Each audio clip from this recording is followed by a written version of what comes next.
Copyright disclaimer. Under Section 107 of the Copyright Act 1976, allowance is made for fair use for purposes such as criticism, comment, news, reporting, teaching, scholarship, and research.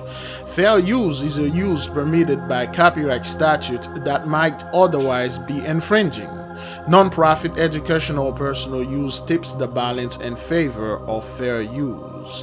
Viewer discretion is advised. All right, Denver 7 Sloan Dickey on the scene once more. Sloan, where are you exactly? Yeah, we're on McClasson and Colson Road, and we're watching a tragic scene unfold right here. As you can see behind me, these homes are going up in flames. We're watching 1, 2, and 3 houses catch fire. Just about 15 minutes ago, these homes were untouched. Now they are on fire. Fortunately, we have seen some fire trucks come into the area and start to maybe plan out their plan of attack for this area. But these homes right on the front line against that front range, they are unfortunately right next to that fire line now as it moves west to east. And you mentioned that the winds might die down soon. Unfortunately, they have just not died down at all over here, and they are continuing to howl straight into this neighborhood just south of Superior. Oh, Sloan, just awful. The size of the neighborhood, can you tell about how many homes are in the path of which way the wind is blowing the fire right now? Yeah, it's very hard to tell right now because of the smoke. All praises to the Most High Yahweh. Woo! Woo, woo, woo, woo, woo, woo, woo, woo. Shalom, beloved brothers and sisters, Jews and Is that thing even recording right now? Because this is gonna be a very long night. Brethren, beloved, welcome. This is your humble servant, Big Levi. And today is Thursday, December the 30th, 2021. And it's currently 9:03 p.m. I believe when this will be released tomorrow, it will be like somewhere like 8:30, 4:35 p.m. Brethren, I will do the best that I can do not to let this mess up with a certain schedule that you have. Midnight strike, light up white candle, 51 3 times, 23 7 times, wash up, clean up. I want to walk in your righteousness forever. I want to walk in front of you in your righteousness forever. We want to walk in your righteousness in front of you forever. Wash up, praise, dance, laugh, eat, and then you enter the Gentiles 01/22, the true 2012. All praises to the Most High. Brethren. Sistren. 2021 for those people is going out with a bang. Literally with a bang. Beloved,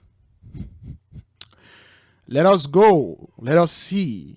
When we told the people the Most High is not playing, this is fire, conflagration of the cities.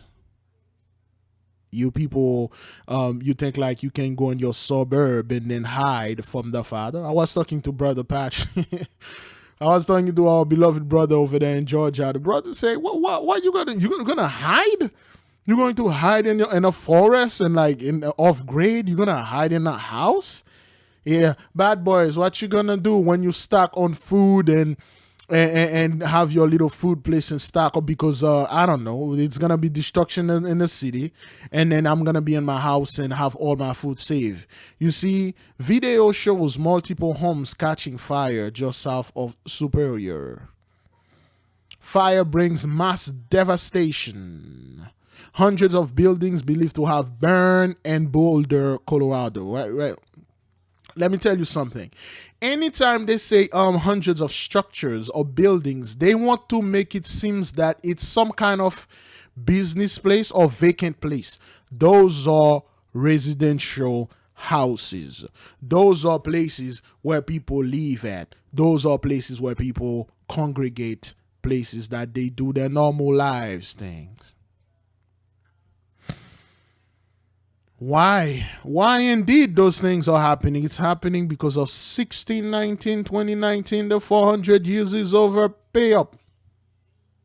The moment we finish our 400 years, we enter 2020, and then this thing kick brothers right now displayed in one single day, beloved. One single day, they record 500,000 new cases in one single day. A few weeks ago, Chuck E. Cheese Joe was out there telling people everything under control. This thing is not as serious as we thought. Oh, you call it something, huh? Now look at you. Brethren, sistren, if the beloved brother Big Levi is no more, shed no tears. This is the will of the Father. If a brother is no more, shed no tears. Give the Heavenly Father glory and praises. And I just received some devastated news that a brother, man, that I don't know this brother that much, but I saw a video that the brother made a couple months, 2 years ago. The brother was shot, but turned out the brother it made transition. And then I give the Most High praises and glory. I will let the family grieve, and the nation will know about it. It will come to light, but this is a horrible thing that happened there. But in the case people, this is not wrap the news. I think he is coming home. He wants to make transition at his house. On the behalf of the treasure chest, if you catch our drift, we had supported him and his family. To all of you, you have supported, okay? If you wish to support in person, you may want to go to his channel and give what you want to give. But on the behalf of the AK, on the behalf of everybody that love the Most High, has support the brother, okay, through the treasure chest, if you catch our drift. All praises to the Most High. Yea, indeed, beloved. Let us move. Let us move, because everything that's happening right now, brethren, this is the work of the Most High. Fiery conflagration of the city. We told you, we warned you. We've been doing this for at least 2 years now. Is that what that is? A year and a half. We've been telling you, fiery conflagration. You cannot get away. Those people didn't even have time, beloved brothers and sisters, to get their food, their important paper. They flee. Let us move in and take other videos, and let's give the Most High praises. This has nothing to do with direct energy weapon garbage, man. This is have to do with the Most High, the prophecy, the judgments, all praises. You are not being raptured. Woo! A massive amount of energy is coming today. While you see it today, the energy already landed. It's already landed. That's how I see all those things. Brethren, there is no such thing as DEW or CERN doing this. This is the Most High mighty power. All praises. Let us keep on moving. We're just right on the southern tip of this neighborhood. We were actually driving through this neighborhood when we were coming from our other location. I have to say there's maybe 300, 400 homes in this neighborhood just south of Superior that are right on this fire line. So the wind's still very strong.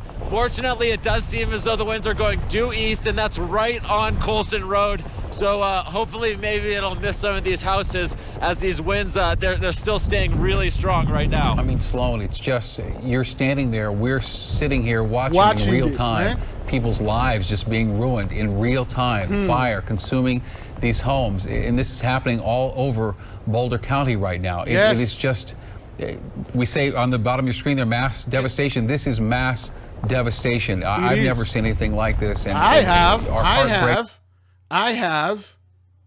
have seen it. We told those people, listen, this thing is not going to stop. Not only it's not going to stop, it is going to increase. It's going to get worse and worse and worse, because you people refuse to acknowledge the Most High is the Grand Master, and we, as his true chosen children, we are the taskmaster. You refuse to acknowledge. You refuse to give us our books back. You refuse to get off of our land. This is what's happening to you now. The Father's forcing you off the land. Yea, our prayers are working, brothers and sisters. Give the Most High praises and glory, damn it. Our prayers are working. We've been praying, we pray, we fast, we pray, we repent, we repeat, brothers. We will not stop. Listen, let me tell you something. Another thing that I want to bring here. I may not be able to talk freely here on YouTube because bucktooth scumbags. A sister, I was just talking to the sister. The sister said, Big Levi, it is started. And I'm like, what is it? He said, and it's already started in my family. And then I'm like, what is it? She said, well, my aunt, her husband, and her son, no more. You got a wife, a husband, and a child, no more. Aunt, husbands, and son, no more. Brother Abdullah Seer told me, like, his family is like, hey man, there's nothing he can do. And my side right now, I told you I was just over there the other day. We were just talking about the recent pass of the wife auntie. Brethren, it's everywhere. There is no escaping this. A lot of people are being no more. A lot of things are going on. A lot of things are happening. And the media keep this. A week ago in Kansas, there was a wildfire that burned over 400,000 agricultural land, farmland, and rancher lands. Yet you didn't hear anything on CNN and Fox News. You didn't hear any uproar. Beloved, you want to believe it or not, I myself, what I'm seeing here, this is not Jacob's trouble. A lot of people want Jacob's trouble to happen, man. This is Superior and Boulder. Let me see. You know what? Let's go on with the Mosiah's work because Big Levi like to do scumbag stuff and checking things. But let's keep on moving, Brethren. Thanks for all of these people who will not have a home to come home to right in the middle of the holidays. And also, while you're observing this, I pray that you have not seen any people in or near these homes. I pray. Yeah. Well, the fortunate thing about this and just something that I've witnessed is people in this neighborhood were exiting and they were evacuating in a very calm manner. And just to show you how these flames travel, I was stationed here just maybe 2 hours ago for about an hour, and this area was not under any immediate threat. It did not appear, but people were still packing their cars up and leaving. And while we were driving through this area, we did not see anybody leaving their homes at this point in time. So hopefully everybody took notice of those evacuations. It seems as though they did, but it's absolutely tragic what we're witnessing right now. These homes that were just 2 hours ago, 3 hours ago, maybe 2 miles from the flames. So what they are saying here, brethren, is those people didn't have time to take in anything. They didn't have time to get anything out. They didn't have none of those time to go over there and then take things out. They did not. Everything got burned. A lot of people will say, but Big Levi, you have to understand, man, this is DEW, direct energy weapon, and you have to understand this is all fake, man. This is like the elite trying to scare people, and then those people are doing this for insurance money. They will repeat any scumbag stuff they hear from some scumbag. For some bucktooth monster they hear on YouTube saying this isn't real, and then they repeat this isn't real. That's what they will do. And we give the Most High praises and glory. Yes. Yes. We give the Most High praises and glory. Because those people think, oh, I should have put this thing on silence. Forgive me. Let me let this place and put my phone on silent.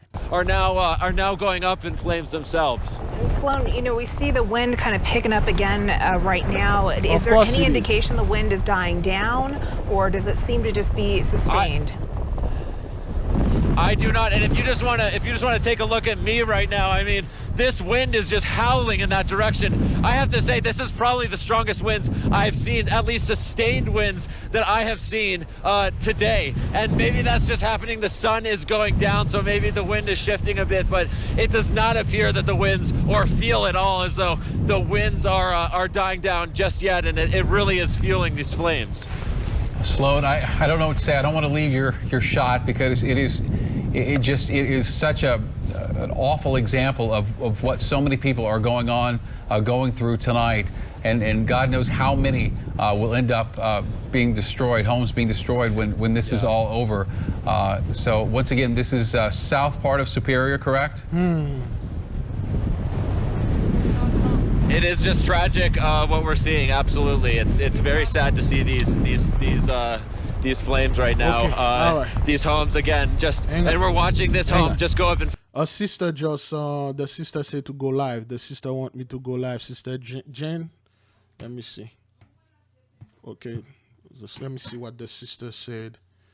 The sister just text me. Big Levi, this is Jenny Wren. Boulder is burning in Louisville. Jump on Creek, do a live, please.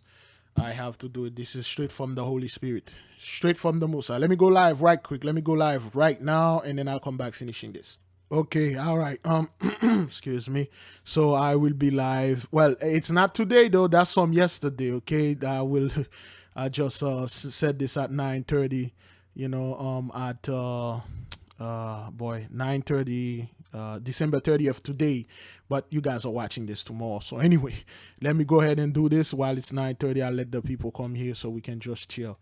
All right, so thank you, beloved sister Jenny. Let me tell the sister I'm about to go live. Let's finish this. Flames right now. Just a very tragic scene that we're witnessing. Just people's homes, people's memories, people's everything they've worked for. And I just want to take a moment because, you know, we're doing our best to inform you and give you the facts on what's happening, but these are people's lives. This is what they've worked for, where they've made their memories with their families, and we are very sensitive to that. We don't want anyone to think that, you know, we're glorifying the fire, but we're trying to let people know what's happening, where.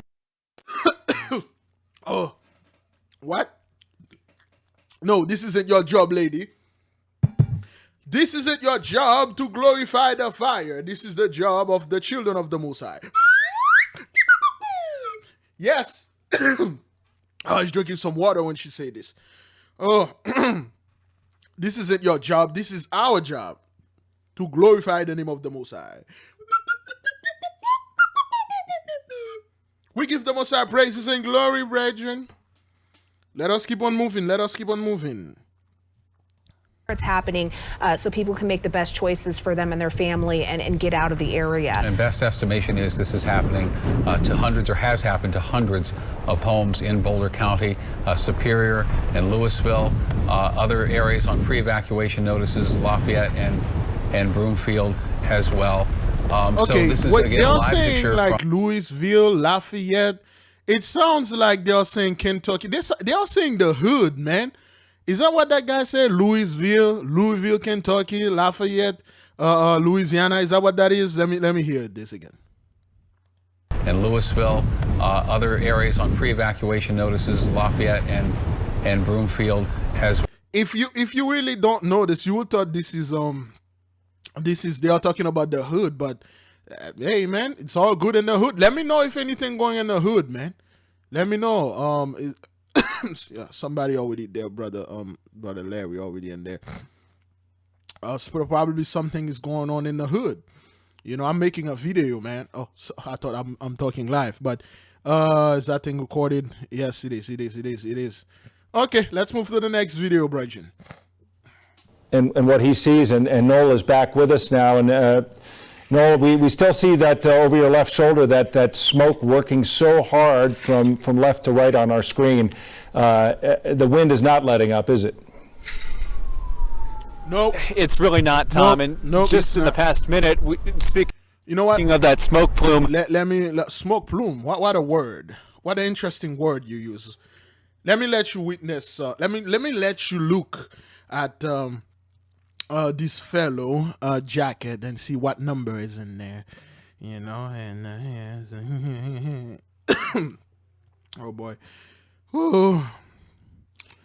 Tell me what this number represents. Tell me. Bad boys. What you gonna do? What you gonna do when the hey, for you. Bad boys.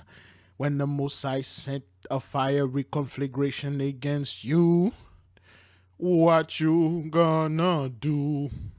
The color has changed and it's gotten significantly darker, which we're guessing, obviously it's moving through some heavy fuel right now, and that has changed the color of the smoke from a lighter gray color. It was pretty dark just a couple minutes ago. And speaking of the angle of it, yeah, you're right. It is almost completely sideways, right? The wind is whipping it so strongly right now.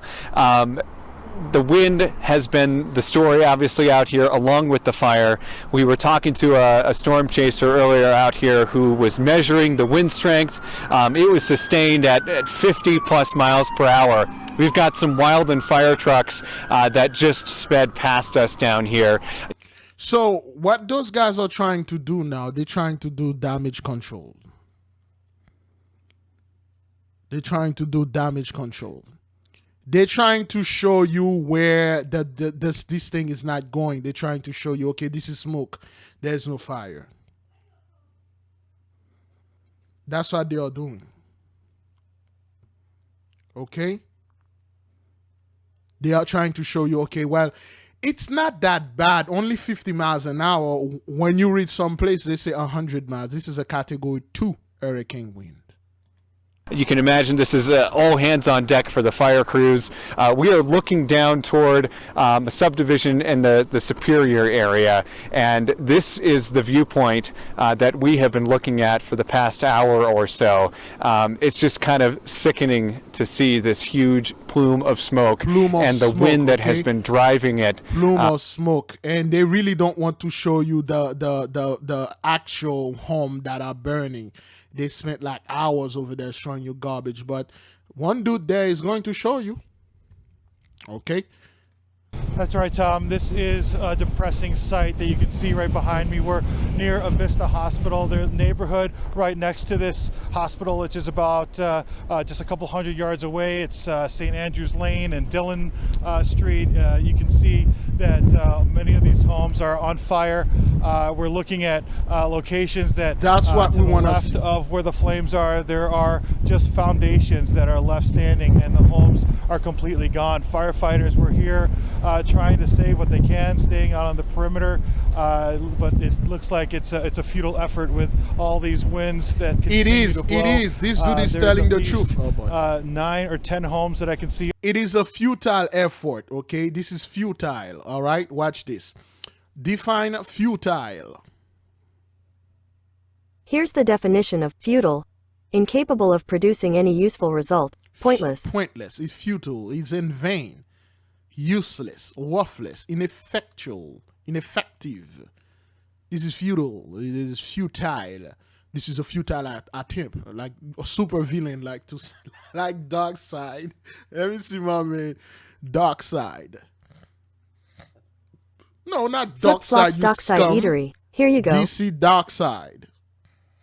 Yeah, there you go. According to Wikipedia, Dark Side, like, yeah, this is a futile attempt. He did what you are trying to attempt. It's a futile attempt. Yes, this is Dark Side, aka the Mosai himself. This is a part of the Mosai. This is how the Mosai is right now, holding this earth in the palm of his hand. You know, this is dark. When the Mosai is a loving kindness, he is a High Father Isaiah. No. High Father DC Isaiah. There you go. When the Mosai, this is Deborah, okay, aka the George Big Brother. Boy, I'm doing something about fire. Next thing I jump in this, okay. When he's like this, when the Mosai is calm, he's like Isaiah, okay, Isaiah, aka DC comic Isaiah. Nah, not this Isaiah. DC comic Isaiah High Father. Oh, Isaiah. Okay, this is Isaiah right there. Okay, this is the Most High. You know, the loving kindness, you know. This is when he's like that. This is Big Brother right there. When you say DC Big Brother. Okay, you see what Big Brother is holding in their hand? A 1. because she is a judge, a prophetess. And this is how they usually dress back then, okay? They used to fly in those things. Okay, she has a wand. Okay, this is Big Brother. Okay, look at her wand. Like Yahushua, in the book of the throne of David, our prophets and the judge, they carry one, and they got like horrible power, like destructive power in them. Okay, this is her with her wand. Where do you think they get those things? This is her and her husband. I think Barak or Ehud or one of the judges. That's her husband. She's like 7 feet tall though. Like she's like 9 feet tall. The husband is 6 feet tall. Okay, Granny Goodness. Okay, this is Granny Goodness right here. You see what she's carrying in her hand? A wand. That was a judge, a horrible judge. Okay? All right. She would have been a great Granny Goodness. You know? They carry wand back then. All right? Staff. Okay? A wand. Who else carry wand? Oprah wouldn't do a good Granny Goodness. Did this side carry a wand? Nah. See? Granny Goodness with her wand.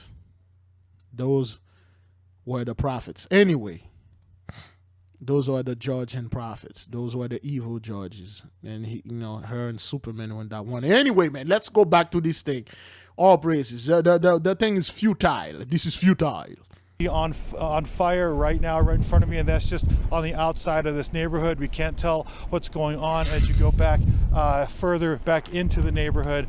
This is just right next to a Vista Hospital, basically east of it, and it's also south of the Cold Creek Golf Course. And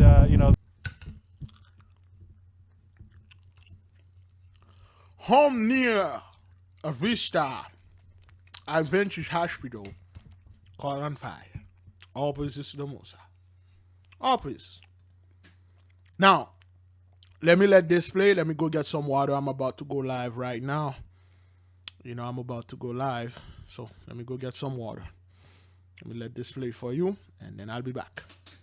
This neighborhood looks like it could be a total loss. There were firefighters that were along the side there. Now we don't see them. I don't know if they've just left because it's gotten too dangerous around here, but we are a ways back, and with the wind blowing away from us, so the fire will not come this direction. But certainly this is not the site that anyone wants to see. This is one of the areas where, as you had mentioned earlier, the sheriff talked about possibly 600 homes being lost. There are certainly several dozen homes that are in danger at this moment, if not already lost.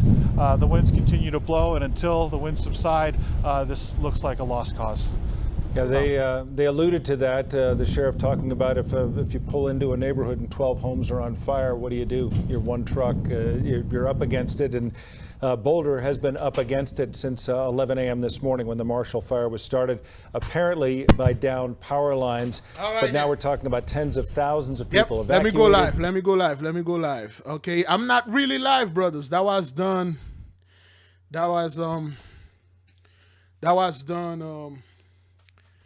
yesterday. Shalom. Woo! Beloved, give the Most High praises and glory, man. Come on now. Start giving the Most High the praise and the glory, beloved. If you are aware of what's going on out there, if you are aware, this was impromptu. This was unplanned. This was not planned. I was in the middle. Okay, the people are not aware. What? You people are not aware of what's going on out there? Man, my people are truly at peace. All praises to the Most High. You know what? Higa. Oh boy, give me a second. Oh, man.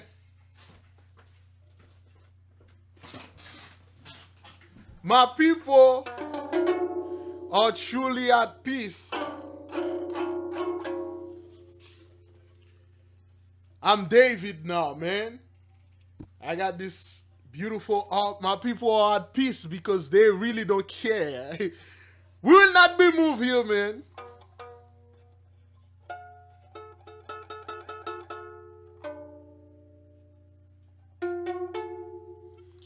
My people are not moved. My people are not dismayed. My people are not afraid. Because they really don't care. Brethren. That's right, Yahul Yasharala. That's right. That's correct. Playing sweet music for the Most High. Big Levi is not, it's not that skill out there. Instead of some scumbag will have this, I am David. If you don't believe me, you're a demon. I'm better than David. I'm the last David. My people are not dismayed. We are not moved. We are not afraid.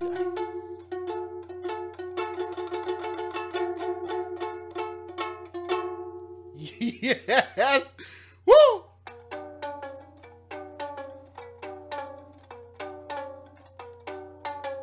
Let me see if I can play two instruments at the same time.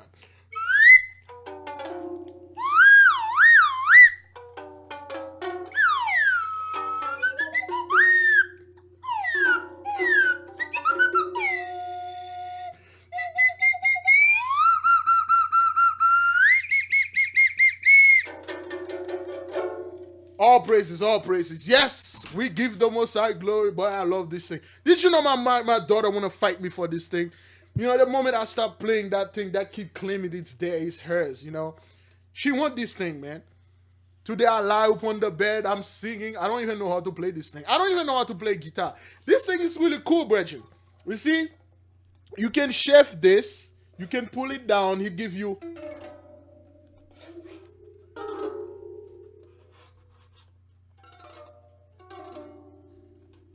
Whoops. Now it's off. It's a beautiful little thing. That's a beautiful little harp. You put this right here. You put it a little bit like this. It gives you this is like a tuner right here. This is not witchcraft, man. Oh, this look like a portal and stuff. And no, that's not what that is. Brethren, let's get into it. My little stuff right here. Just I need to give the Most High the praises and glory. For those of you, wait, I don't even turn the light on. What am I doing? Let me drink some of that water, man. I anointed. What the hell? I say turn the light on, I turn it off. What am I doing? No, not this light, though. I want to turn this light on. Oh, boy. I don't know. I'm out of my mind. When it comes to the Most High glory, come on. There you go. I said I'm going to turn the light on. I turned it off. I don't know what the hell is going on. Anyway.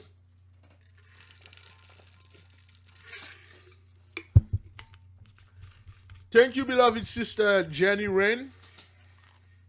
I was not going to even go live, brethren. Give me a 1 if you can hear me and see me well. Of course, obviously you've been, brethren. Give me a 1 if you can hear me and see me well. This need to be talked about. When they are being destroyed, brethren, we gather together. We are talking. We are having, brethren, thank you. We're having a good time together. I had no plane coming back. I'm making a video right now. Wait, did I stop this thing? No, I didn't even stop this. Oh, man. I be at peace, beloved, okay?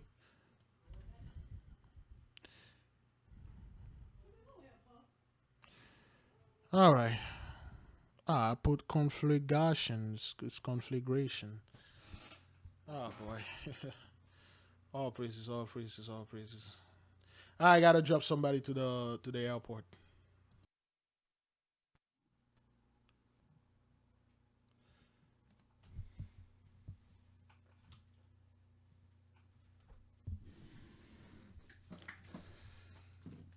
Yeah. So, oh boy. All right. All right. All right. All right. It's 8:19 a.m. This 31st.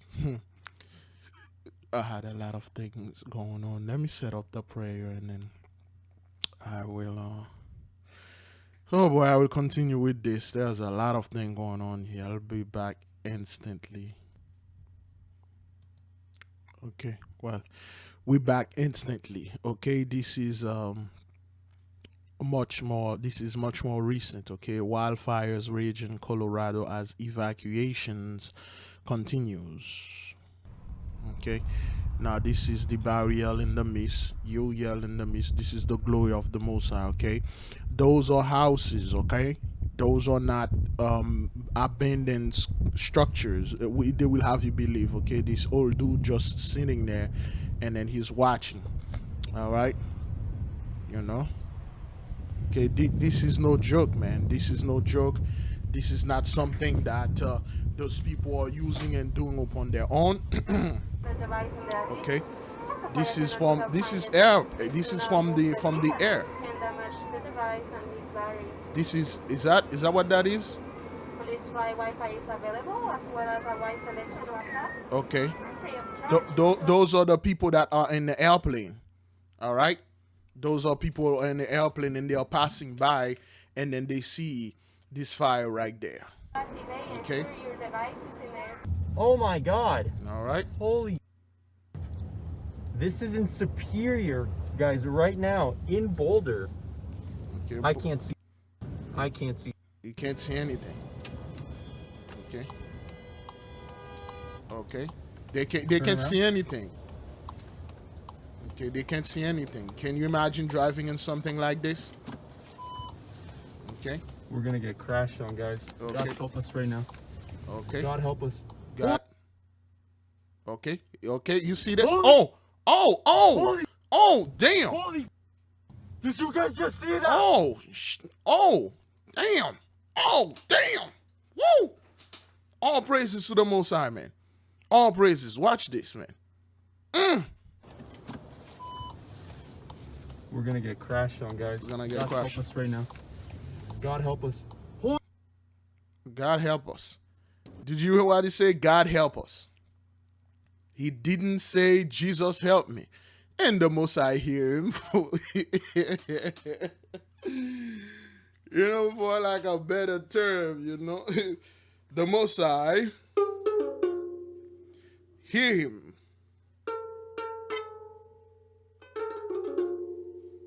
That nice spiritual orb. The Most High hear him is God help us. You know, he didn't call Jesus help us.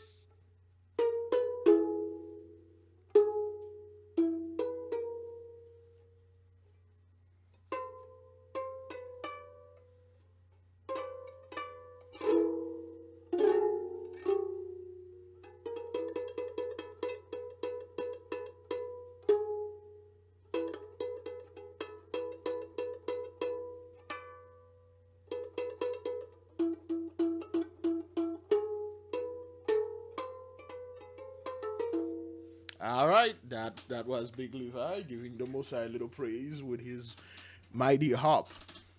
Brethren, watch this.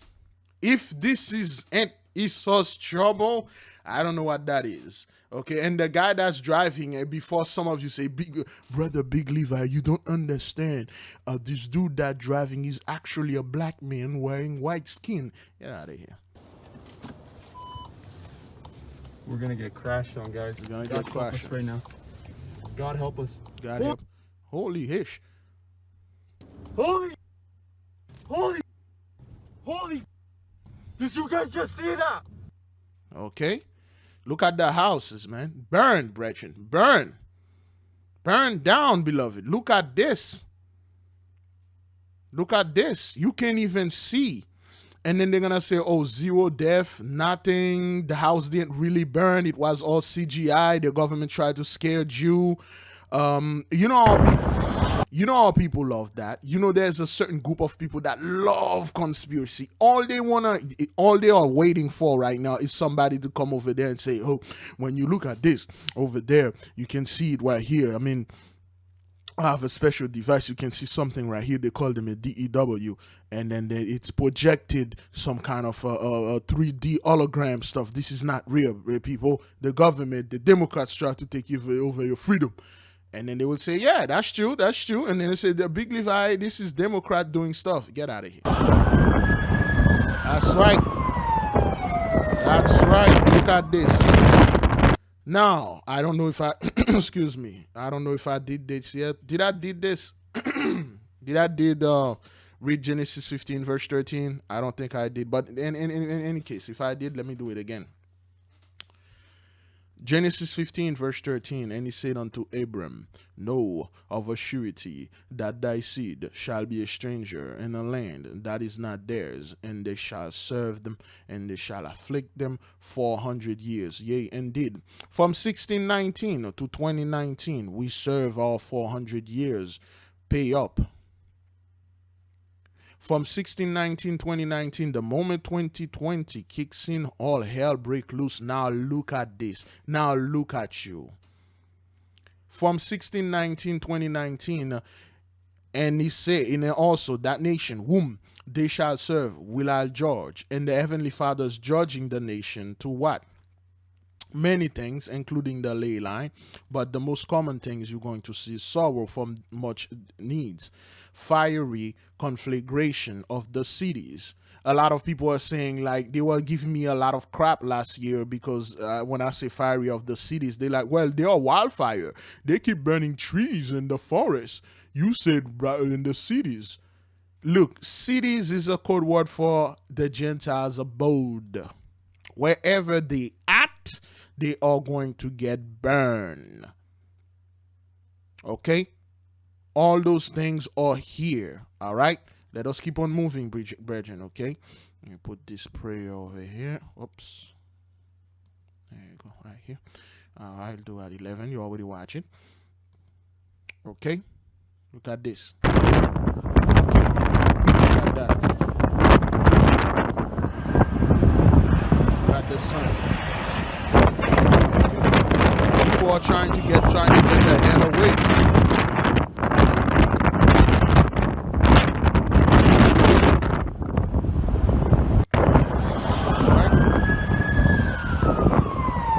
Also, this is plague number 9 also, okay?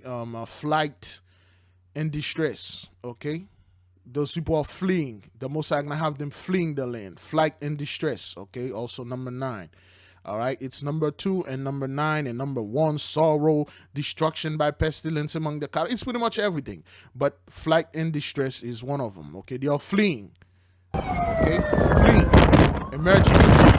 Okay? This is not being done in the hood, man. Let's keep on going. And Dave, you know a fire's big when you can see it on satellite. Yes. Right. And that has been the case with this fire, correct? Yeah, satellite and the radar as well, guys. I mean, you can see it on the radar. The radar is picking up the smoke embers, and you can see the hottest part of it on radar. It's there up in the, right just south of Louisville. Now watch, I'm going to zoom in on this just for a second here to give you perspective. But watch what happens here in just a second. You'll see, Evan Krugel talked about this. Now, for most of the day, the fire had been burning in this direction off to the east. But then watch what happened. In just the last couple of minutes, you can see, watch the southern movement of this. You'll see it kind of go that way. Watch the yellow kind of propagate. So that's the Northwest Parkway there that connects with US 36. You see what the Most High did? Brothers, look at this. This is, let me enlarge this. The wind was blowing west, okay? It was blowing west, and all of a sudden, and without warning, it blows south, okay? Let's listen to this guy again. Now so you can see. And Dave, you know a fire's big when you can see it on satellite. Right. And that has been the case with this fire, correct? Yeah, satellite and the radar as well, guys. I mean, you can see it on the radar. The radar is picking up the smoke embers, and you can see the hottest part of it on radar. It's there up in the, right just south of Louisville. Now watch, I'm going to zoom in on this just for a second here to give you perspective. But watch what happens here in just a second. You'll see, Evan Krugel talked about this. Now, for most of the day, the fire had been burning in this direction off to the east. But then watch what happened in just the last last couple of minutes, you can see, watch the southern... No. The fire is moving east and the wind is blowing west. Okay? I'm not quite sure what he's talking about. But now, watch the movement of the wind. Of this, you'll see it kind of go that way. Watch the yellow kind of propagate. So that's the Northwest Parkway there that connects with US 36. Superior is right over here. You can see there's Superior. Lafayette is here, and then there's the Broomfield area. So now you've got these flames kind of burning over this natural grassland. And then Evan pointed his camera, if you guys will. You remember when he pointed his camera to the left, he said he thinks there's another fire, possibly. Well, it's right here. You can see it just getting underway. It's right in that spot there. Now, this is pretty open here as you go west of McCaslin and south of US 36. So there's natural grasslands, and I think that's what we're seeing in some of the images on the right-hand side. So probably embers got caught up in some stronger wind. As the wind turned to the south, it deposited those embers on those natural grasses, and now you've got a small little separate fire burning there to the west of Broomfield. All praises, man. All praises to the Most High, man. All praises. His power is unmatched. All praises and glory. Give the Most High credits, brethren. Give the Most High credits, sister. He's in the midst. Okay. This is in Chile. This is not even in Colorado. This is in Chile. Okay, this is in Chile.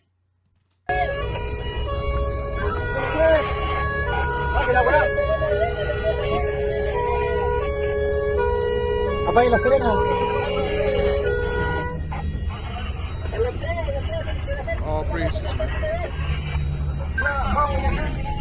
This is in Chile. This is another part of the world, South America. Look at this. The Most High is not playing.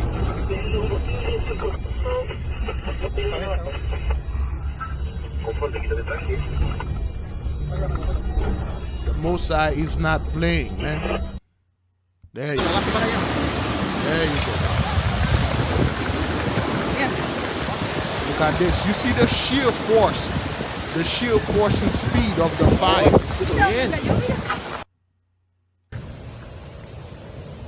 Look at this, man. Look at this. The Most High is not playing. Esta es la realidad que está pasando ahora. His Majesty is not.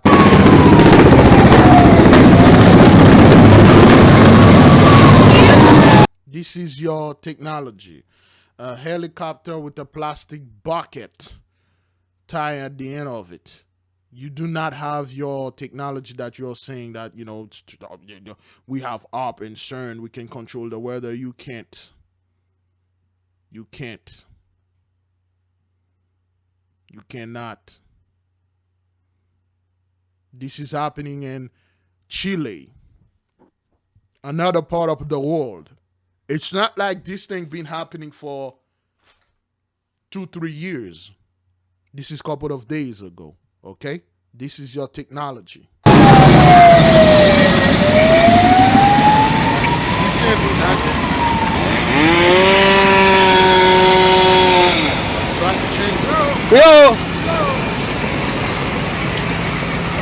Okay, the fire is already next to this truck. Look at this. Okay, the houses are burnt down. And then, look, brothers, look. You see how the houses and homes and structures, buildings are being burned down? Wait until you see the interviews. Wait until they will find a way. They will find that one black dude or that one black woman or somebody that kind of look black. Hey, you Indian, you kind of look black. Get your ass over there. Put his face on TV. They'll find one person. I will guarantee you, when we go to those things, you will find out, like, wait, why do they keep showing our people in there? Or there will be a black reporter over there and report his. Okay, those are homes. Okay, they are being burned down. Okay, this is in Chile. Okay? That's why, that's your technology. Let me put the video. All right, that's your technology. Water hose, you cannot fight the Most High. The fiery holy fire that is sending upon you because of what you did to his children. That land over there in Chile or South America is not your land. Okay? This is the Most High holy land. This is our land. You guys don't belong there. That is why the Heavenly Father is removing you from our holy land. And he will place his own children in the rightful land all over the world. Okay? Íbamos en ayuda de nuestros hermanos que están arriba, pero hasta aquí nomás parece que vamos a llegar. Estamos mal, no podemos avanzar. Ya no. Quizás más tarde vamos a ver. This is your technology. A little airplane with some water on it. You cannot control the weather. You cannot control the, look at this, helicopter with plastic bucket in there, tied up, bucket. All praises. All praises to the Most High. You can't. You cannot fight the Heavenly Father himself. Okay, all of those are structures, houses. Okay, those are homes being burned. Beloved brothers and sisters, Jews and Gentiles alike, you saw what happened in La Palma. Okay, people are quickly to forget. You saw how the lava erupted from the volcano and burned down all those houses. Yet they hide that. They don't make a big deal about it. They hide it. Everybody forget about that. You saw how 400,000, over 400,000 hectares burned down in Kansas. You didn't even hear about this in the news. Chile being burned down. You don't hear about that. They are hiding the destructions. All they want to show you is some black dude, that's some scumbag, buck-toothed, two-third monster that commits some crime, and then they'll put it on TV and say, hey, this is you people.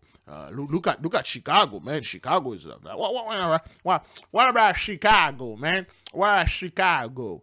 Chicago has like the highest number and stuff. So many violent criminals walking around and violent talk and stuff. Look at Chicago. How about Chicago?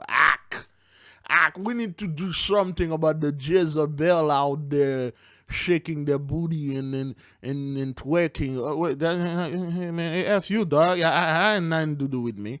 All I'm here is watch my Father glory in the midst of the heathens. Look at this. They're burning the entire place, man. The Most High is not playing, sir. All right. This is your technology, okay? A helicopter with a plastic bucket on the bottom of it. No, it's literally futile, like Darkseid say. This is futile, a futile attempt, which somehow always defeated Darkseid after Righty said this. The futile attempt always defeated him. I don't know why, but anyway.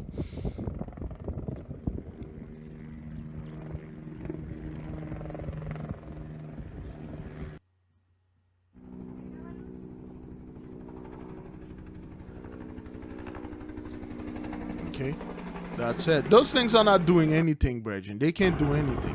Okay, they fill up. Okay, they fill up.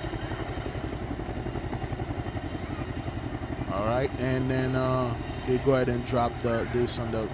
There's not. Those things can do nothing.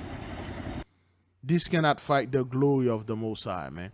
All right, so this is in Chile or Chile. The Most High is indeed in the midst. Okay, the fire is burning everything, including home and people. All right, let us go back to Colorado. Yeah, Chief, I was going to ask. Okay, this dude name is Steve Davis, okay? We know the word Steve, Stephen, Stephen, Stephania is crown. Davis, David, crown. David the king, okay? The one that came out of David loin. That's what I have this up over there. You know, and we give the Most High praise and glory. He's the chief over there, and he's telling the people, yeah, damage control. Don't show the stuff. You know, don't show the live stuff, the houses that are being burned, the people that are dying. Don't show the sorrow. Have the chief go over there and tell you how great things are. So you're the Mountain View chief. I understand you've really cleaned up that area, which is great. We appreciate that. That little town, which is really cool. So you can feel the awkwardness. You can feel the fear in themselves. They're trying to say words to make themselves feel good. This is great. This is great. Yeah, whatever. You grew up here though, and you still have a home in Louisville. Talk about that. I do. I have a home that's literally right over my shoulder. I don't know if it's still there. Last time I checked, it was. These firefighters do an incredible job. This fire is so huge that it encompasses more than just Louisville. It also encompasses the Marshall area and Superior area and east beyond. Okay, all right. Let's check this area that it just said, just to give the people a little idea of what's going on. Superior, Colorado demographics. Okay. Yeah, look at this. 13,000 people live over there, which 87.4% are citizens. What the hell is this? Look. There you go. Superior demographic, 76% white, 18% Asian, 2 or more race, 3%, 0.48% black or African American. No, black African American, 39%. You don't even have 1% of our people living over there. In Superior, Colorado. Not even 1%. Okay. This is 0.39% out of 13,000. What is 0.39% out of 13,000? No, not 39%. 0.39% out of 13,000. 50, is that what that is? 50 people? Let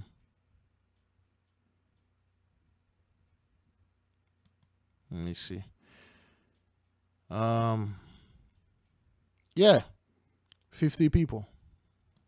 You barely have 50 black folks live over there. 50 of them. And then they're going to make sure out of 13,000 people, they will find that one black guy, that one black looking fellow, probably visiting or doing some trucking delivery. They will find that. Is that what that is? Okay. Question: what is 0.39% of 13,000? 50, if I'm not mistaken. We'll give them, for the benefit of the doubt, we'll say 100 black folks staying over there. Okay, 50, brethren. And this fellow, this chief, mountain chief, his house is right over his shoulder, which is somewhere around here. Last time we checked, it was still there. Okay, it was still there. But let's check. What else he said? We check Superior. This fire is so huge that it encompasses more than just Louisville. It also encompasses the Marshall area and. Okay, let's check Louisville, then the Marshall area. Louisville, Colorado demographics. Okay, about 20,000 people. 89.50. Well, it's even more white. 89.58%. Well, let's say 89% white, 5% Asian, and African American, 0.72%. Okay, 0.72%. Like, it's not even 1%. Okay, 20,000. Is that what that is? 20,000. Let's see. What is 0.72% of 20,000? What is 0.72% of 20,000? 0.72% of 20,000 is 144. You can't make this up. You can't. All praises to the Most High. All glory goes to the Most High. You can't be, brethren. You can't make this up.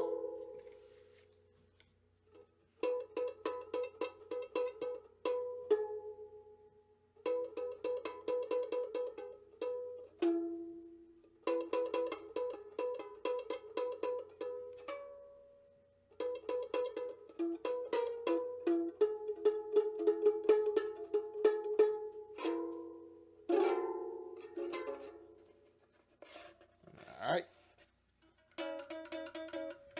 144. 144,000. 144,000. The Pew Square miles for the Messiah.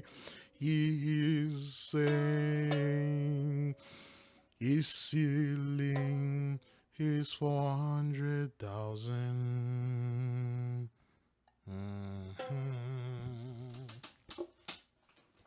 Yep. I can open that software thing because this thing, you can't make this up. In a town of 20,000 people, so to speak, 0.72, so to speak, it's 144,000. You can't make this up. Let us keep on moving, brethren. Let's check Marshall. Is that what that is? Marshall area? I think that's what he said. Marshall, Colorado demographic. It's in Boulder County. Is that what that is? It's an unincorporated community. U.S. Census Creek fact, Boulder County. It's Boulder. What percentage of Boulder is black? Okay, well, that's good. 1%. Finally. 1.2%. Finally. We find at least 1% of all people over there. There we go. Let's check Boulder. Boulder, Colorado demographics. In 2019, the population of Boulder was 106,392. There you go. Okay, out of all that, 1% is black. Out of all that, 1% is black. 1% of 106,000. Let's see what that is. What is 1%? 1.2. 1%. Okay, 1.2%. What is 1.2% of 106,392? 1.2% of 106,392 is 1,276.704. Okay, so we got a lot of black folks living over there. Out of 100,000, we have at least 1,000 black folks there. That's a lot. That's a lot to pick. A lot of Negroes over there. We give the Most High praises and glory. 1%. We got at least 1,276 that are in the midst over there. And then let's see what's going on. And Superior area and east beyond. And so it's just, it's everywhere. And so my house, it's evacuated and there's no one there, so it's just property. I just pray that everybody got out. It sounds like everybody got out in the area, but we really won't know that until the authorities, the fire department checks house by house. What was the difficulty you were up against today? You came over early on, and I'm guessing you crested that peak on US 36 just as we did, and you see the amount of smoke and you think this could be catastrophic. And here we are tonight reporting on the catastrophe. Tell me about just the amount of effort it took to get people to evacuate. I mean, this is a massive area. As the congressman said, we're talking about suburban Denver that we had to evacuate. Well, it's breathtaking and horrific all in one. You come up over suburban Denver. You see, those interviews are good, and those interviews, they are in local TV. I'm not quite sure what TV that is. Suburban Denver, okay? I heard the hood is over there in Denver. A part of it is the hood, but Davidson Mesa or Broomfield, and you see that, and you just know the magnitude of it just from my experience. I knew that this was something that was going to get out of control fast, which it did. The problem is a lot of people wanted to get home. They have their pets there. My goodness, they have kids there. And to try to be accountable to those people and let them know that fire department and EMS are trying to do that, and police officers, and that it's unsafe for them to be in, I mean, is very difficult. And, you know, people will drive into police officers, as a couple did tonight, almost struck a couple of police officers to get to their cats. And I understand that. Okay, so to save their cats, all right? I mean, we all love our pets, but it's so dangerous. And that's what they're up against, is just trying to tell people to stay out of the area. And if anybody's trapped in there, we'll find them and we'll get them out. One of your guys, Mike, in fact, took a homeowner into his neighborhood today and helped him get his pets. And I think that's amazing. Don't do anything stupid like this.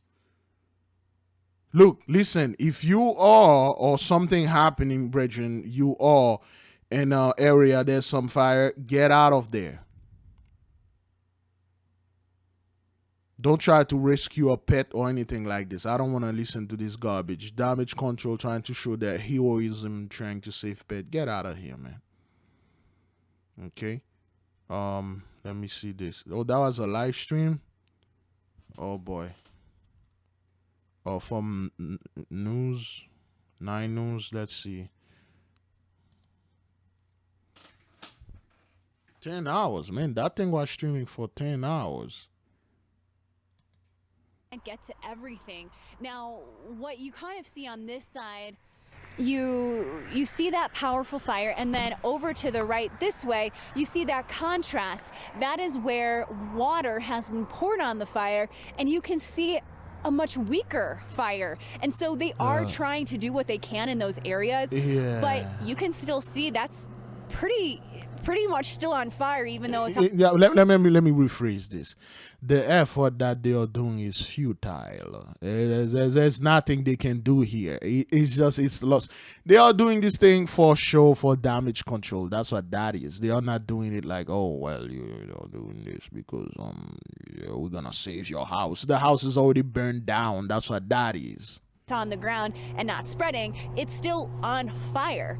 And of course we need that precipitation that Kathy was talking about. Someone came up to me just about 10 minutes ago and said, hey, tell us where you are, tell us what intersections. So I'm going to try to be better about that with you guys, because he said people are scared, but I want you to know that if people are scared, did she just say this in live TV news? But anyway, that's not like, oh yes, it is breaking news live.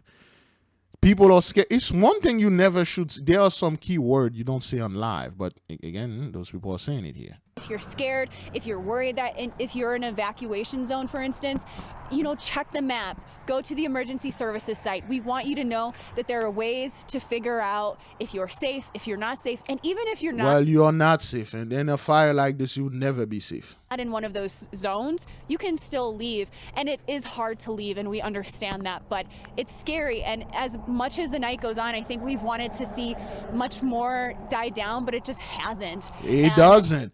They want this thing to die down. It doesn't. What it's gonna do, or what is it doing, is burning down everything it's supposed to be burnt down, and then that's it. I'm worried for this neighborhood. I thought it was going to start to calm down a little bit, but it doesn't. It doesn't really seem to be letting up any. When you bring that up, I mean, the idea of leaving, sometimes leaving is the bravest thing you can do. And when people listen to that 16,000 acres that call earlier today, Angeline, and thought, okay, I'm in.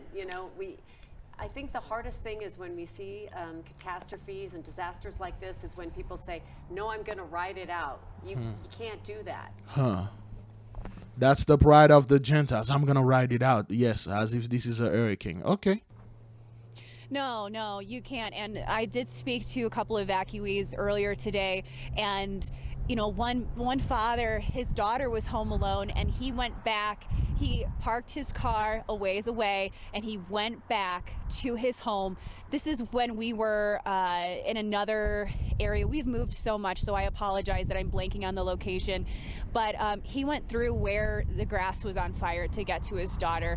And that really puts into perspective what's important. It's family and life, but it doesn't, at the same time, valuables, homes, those are people's livelihoods as well, and they matter too.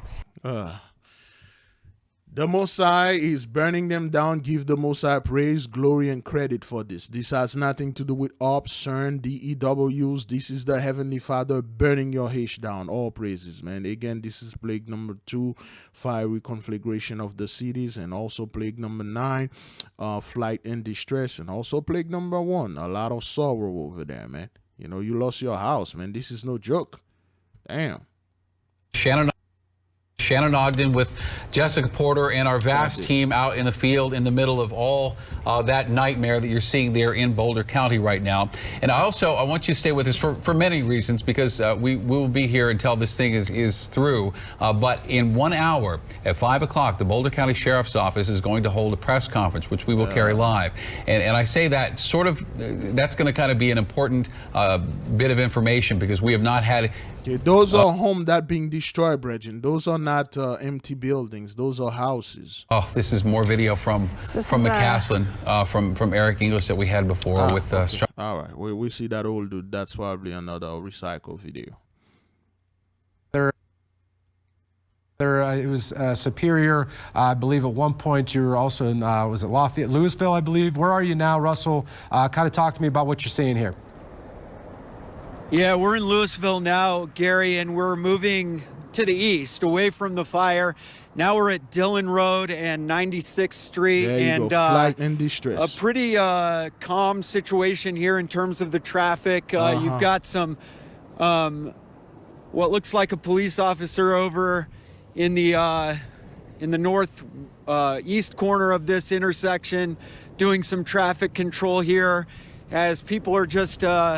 As you've been talking about, just trying to get out. Leave now. All Superior evacuate because of wildfires. Leave now. All, not part of Superior.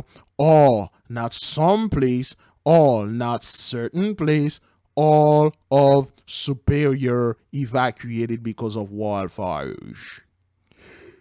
Oh, here's the officer right here, Drew, to your left, talking to some of these motorists. He's right over here. People are looking for as much information as they can get at this point. And so, yeah, we're dealing with smoke. The good thing right here is that it seems a bit more calm than it was. Get out of here, man. This is not calm, man. Police over there, people trying to flee. Ain't calm about this, man. Get out of here. Trying to do damage control. This thing is real. The entire place is evacuated. You know what that is when 13,000 people, let me see, is it 13,000 Superior Colorado population? No. In 2019, the population of Colorado was 5,758,730. In 2019, the population of Superior was 13,077. You know what that is for 13,000 people to leave their houses? Talking about like, oh, well, this is calm. Get out of here, man. Okay? Okay, this is in Australia. All right, what you're seeing here is in Australia. All right, protesters set old Parliament House on fire in Australia. Okay, those people are getting tired over there because this was supposed to happen to Jacob.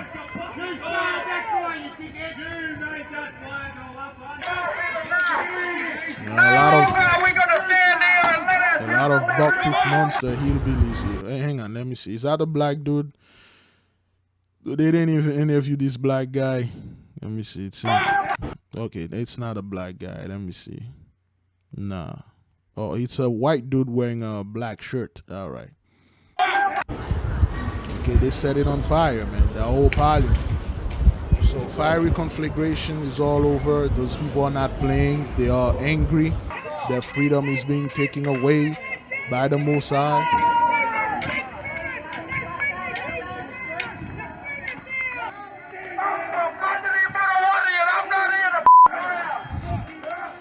not here to F around.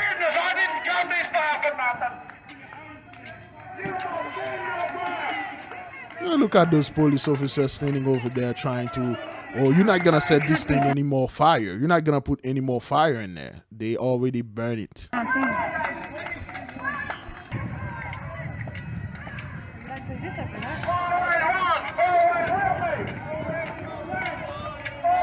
Oh, there you go. There go the firefighters.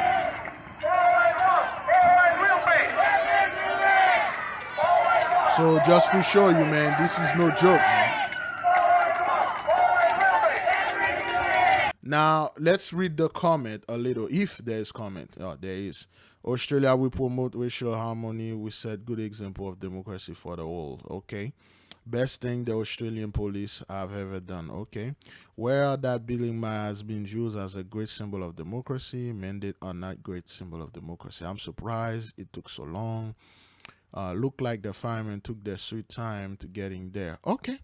Now, you don't see anyone saying, how come those people are setting their business? This is a government place. I pay taxes. Why those animals? Because they are not people that, oh, Black Lives Matter, to hell with them anyway. They don't look like you. They don't say, well, there's a certain group of people, all they do is destroy and set things on fire. They don't say anything like that, yet they are promoting this. Okay? We have a moral duty not to comply. Do not discriminatory. All right, we'll leave that alone. Yeah. When a free country is no longer free, these things might happen. You know, they always, it's them. But the moment they see something like that happen in Colorado, Denver, oh, thugs set this on fire. These people, they like to destroy. They never built anything. Okay. All praises. Let us keep on moving. Okay. 100 miles, winds, driving fire through Colorado, evacuation orders. Okay. You really don't have much of a chance to escape that if you're caught off guard. You don't. Okay, look at all those homes, right? Okay. All right. Again, same web site or the same Twitter site from the National Weather Service in Boulder, Colorado. Look at this. Got your fences on fire. There's no way to stop that type of brush fire or getting into the trees, into the houses. Okay, at that speed, it would be unsafe really to attempt it from the downwind side. But look at this. It's moving very quickly. And this is from Windy at Windy BCO. Camera outside my home off South Boulder Road, just west of Davidson Mesa. Yeah, this is camera outside of her home. Okay, Davidson. I wonder who's that son. That was Davidson. If my home is still there or not, check this out. If that, again, this is, you know, she's not saying this is sped up or anything. That's 100 mile to 105 mile per hour gust wind. Well, it's not sped up because watch the time clock over there. Okay, watch the time clock. The time clock is not being sped. 5 mile per hour gust winds. 26, it 27, moves so quickly, there's not much you can 29, do. Maybe 30. Her home is spared. Maybe it blew on through there. We don't know what's on the other side of this. No, the home is burned. Yeah, this is coming from Chris Spears there. I guess he's local Chris at CBS 4. It says, Marshall Fire photojournalist Robert Sanchez just sent this back to the station, gut-wrenching. Look at how fast it's consuming these buildings. Very fast. Right here at the holidays. And by the way, for everyone that's not having to deal with this, if you got friends in the area, check on it. But do have a happy and safe New Year and New Year's Eve. These are how those people gonna have a happy New Year, man. You know what? They're not. You know the key word here is happy. How are you going? Your whole house is burnt down. Are sad images. Now, this is coming in from Throff. This is Costco number 480. This hashtag Boulder Fire. I'm not sure where Costco number 480 is, but check this out, guys. And it's even with that darker, greener, lower brush. Ooh. That's blowtorch type winds. And so you immediately, depending on how dry the conditions are, and they look pretty dry. Look at this.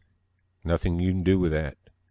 Nothing. And again, not much time to evacuate. Yeah. And I think this possibly I know the Louisville is where the Marshall Fire is kind of in that area, but remember, it's moving very fast and it's moving almost due east. And going back to this radar image. All right, so this thing is all over, brethren, okay? There is nothing those people can do that they can evade or do something about this. It is all over. Let us keep on moving. No, it's been open about 2 years. Okay. It's been open a couple of years. It was our only hotel. And only hotel, and it's been destroyed. Yeah. It's gone. It's gone. Okay, brand new hotel, okay? Destroy. Listen to this, all right? 2 years. Okay. That's correct. But tell me, that the Element Hotel, is that the one that was currently under construction? No, it's been open about 2 years. Element Hotel, Superior, Colorado. Element Hotel, Superior, Colorado. Element Boulder Superior. Here you are. Boulder. All right. Let me see. See the images. Wow. Wow. Nice, tight, only hotel. Beautiful. It's gone. Look at, ooh, beautiful, man. Look at the inside. Wow. Wow. Beautiful, beautiful. Ooh, the pool. Nice pool, man. Oh, wow. Look at the TV inside. Nice room. Nice room. Beautiful, man. Beautiful. This is the first time I see a hotel have like I haven't been to them so much though. AC on the wall. They usually have the bootleg AC, you know, at the bottom of the windows, which is very annoying. Wow, look at this. Beautiful, man. Beautiful hotel. Beautiful, beautiful. Let me see if I can get to their website. Get more pictures. Okay. Oh no, that's Marriott. Well, absolutely devastating. Let me see if I can permanently close. That means it is gone. Ooh, beautiful. Element and Westin. Ooh, nice room, man. Look at the pool. Beautiful. Those people enjoy that blessing. Look at the shower. Man, I never been in a hotel like this. Spacious. More than 4 towels. Beautiful. They have a gym. Wow. Wow. Wait, that's the breakfast area or just like the room? Oh, man, that's a hotel? Beautiful, man. Wow. Magnificent. Exquisite, if I may say so. Beautiful. That's the lobby, I'm assuming. Wow. Those are brand new appliances, man. Okay, brand new appliances. Beautiful, beautiful. Wow. Wow. That's the gym. Oh, man. All those things were not evacuated. They all burned down. Not only this hotel, the entire plaza, Regin. The entire plaza. Oh, the nice little bike there. Okay. All this hotel, everything is gone. Ah, a bull. A cow. Oh, man. The grill. That was a beautiful hotel. This dude enjoying the blessing. Look like a woman. Look like a black woman. Okay, this is that they were constructing it 2 years ago, brethren. 2019. That thing was built 2019. That's why it was so beautiful. And then it is destroyed. Okay, you shall be built. That, you know, I'll break down. This is one of the room. Okay, you can see the AC on the wall. This is better than that freaking AC on the bottom of the window. Yeah, I should have been staying in this hotel, man, instead of the one that I'm staying now, praying in there. You see? The wood, that's the construction that was going on over there. All right. Nice food. Giant, giant, beautiful TV, crankberries. Beautiful hotel, man. Beautiful hotel. Beautiful, beautiful, beautiful, beautiful. All right, let's listen to the fellow again. Okay. Okay. Correct. But tell me, that the Element Hotel, is that the one that was currently under construction? No, it's been open about 2 years. Okay. It's been open a couple of years. It was our only hotel. And only hotel, and it's been destroyed? Yeah. It's gone. It's gone. Okay, wow, this is... It's gone. Now, when they say things like that, you might think that it could be some kind of like a 2-star motel, where scumbag come in and doped up. But this, as you witness, that thing even recorded. If that thing is not recorded, it is. Now, just as you witness, this thing is beautiful, man. It's just, that's a lot of money that they put in this, but it's gone. It's devastating news. We're speaking live with Clint Folsom, mayor of Superior, as he gives us sort of a live play-by-play of what's gone on in his town. And we're struck, Mayor, I'm sure you are too, by the fact that this would hit a suburban community the way that it has this time around. You just don't see this very often. You don't see it very often. Not very often. You never seen a suburban area. Let me rephrase it first. You never see a white neighborhood, things like that happen to them. You never seen any of that, okay? This could have easily happened in Chicago, West Side. This could have easily happened in Brooklyn. Well, I know Brooklyn being gentrified, but this could have easily happened in Little Haiti or in Haiti and Africa, but it happened here. No, you don't. And, we were fortunate to live next to a lot of great open space, but with that, it certainly comes the risk of fire when you have conditions like we've got. I mean, these winds, just the amount of dirt that is just being blown around. I mean, we're out here now, and it's unprecedented, the amount of, this wind, this sustained wind. Ferocious. Yeah, ferocious. Yeah. All right, Mayor Folsom, Mayor of Superior, we thank you so much for your time, sir. Okay, well, you people should have called the police, man. You should have called the police and send them over there. Tell you, like, your life is in danger. There's a threat. And this threat, I don't know. I'm not racist, but it looked like African-American. You'll see the entire neighborhood locked up. You should have called Derek Chauvin and then Neil under fire. Why didn't you call George Zimmerman and go over there and shoot this fire? See, your police officer could not stop this. 13,000 of you all fled from the glory of the Most High. Okay? So, that's the grocery stores. Those people were inside shopping. And then now they are fleeing. Okay? And then I believe, look at this. There's a little baby in there. Okay? Flight in distress. Flight and distress. Flight and distress. Flight and distress. Okay? Fiery conflagration of the cities. I didn't see you guys speaking great words and act like you're all tough. Look at you. Yeah, you fled. You fled.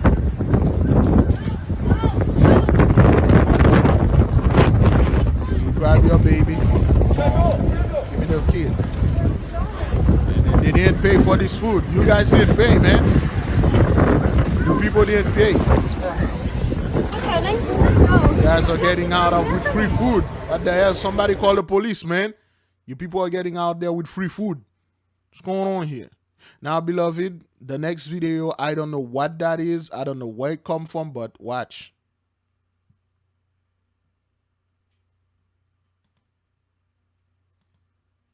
They probably taking it out.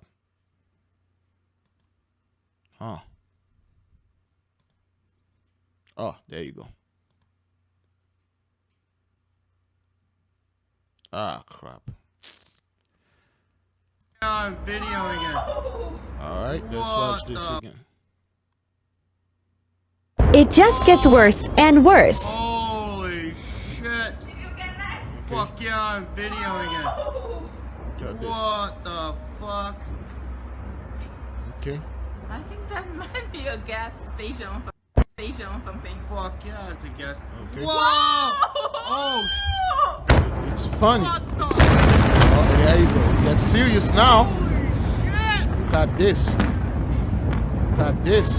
No fucking way! Oh shit! Oh shit! Okay. No, baby!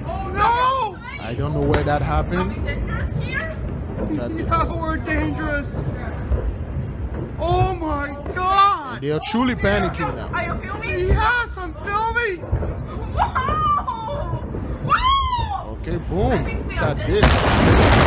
There you go. I don't know if that thing is real or not. This is TikTok. Let's go! Let's go down! Okay. Let's go! Come on! Okay, now they are truly panicking. I'm not quite sure if this thing is real. Where did they get this? Okay, they are laughing while anyone nearby is the death of hell. Avenger level threat. Dude's filming skills are on point. I'm just mind-blowing. The people in the comment don't ask who, what, where, when, and why, and just make silly comment. Yeah, where that thing happened? Where did this happen? Not quite sure. Answer. This happened 2 days ago in Baytown, Texas, in the ExxonMobil refinery. 4 people injured. All right. That was the stuff that happened in Exxon Town, okay? ExxonMobil stuff, okay? The Mosai is destroying those people, all right? Let's watch this again. It just gets worse and worse. Okay, look at this. Look at the fire. You can actually see somebody like some kind of like angel. It just gets worse and worse. Okay, see their hands? Look at this. Fuck yeah, I'm videoing it. What the fuck? Okay, watch this. I think that might be a gas. They are laughing because this is fun. Whoa! Oh! What the? Up until now. Holy shit! Up until now. No fucking way! Up until now. And it's the Mosai. No, baby! No! Are we dangerous here? Yeah, we're dangerous. Oh my god! Oh dear! Are you filming? Yes, I'm filming! Wow! Wow! I think we are dead. There you go.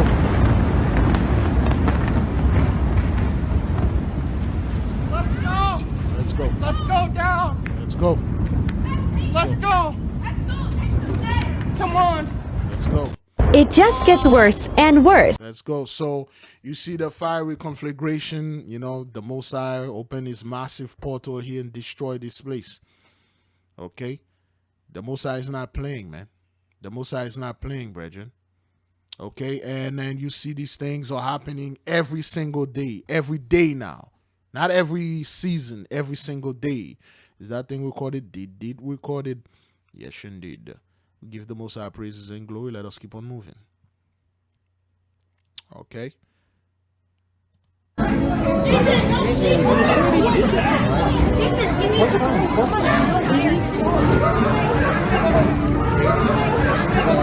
is a Chuck E. Cheese.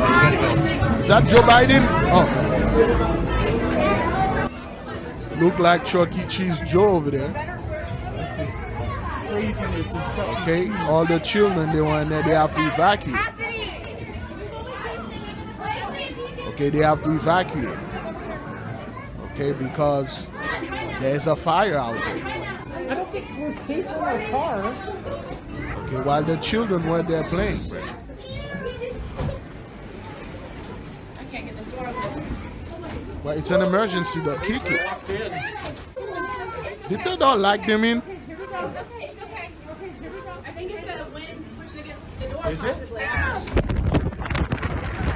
Man, you people, you could not get the door open. Really? Okay, kids will run over. They don't know what's going on.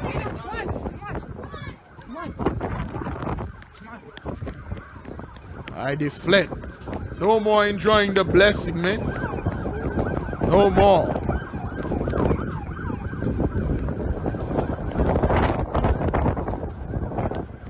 Get in.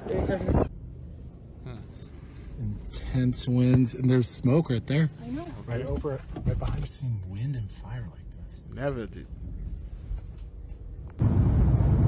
right? So they had to leave and try to save their life. You know, they had to. They had to, okay? Let me see if they have anything down there. I'm not too good with Twitter. Hashtag Boulder. Boulder fire. There you go.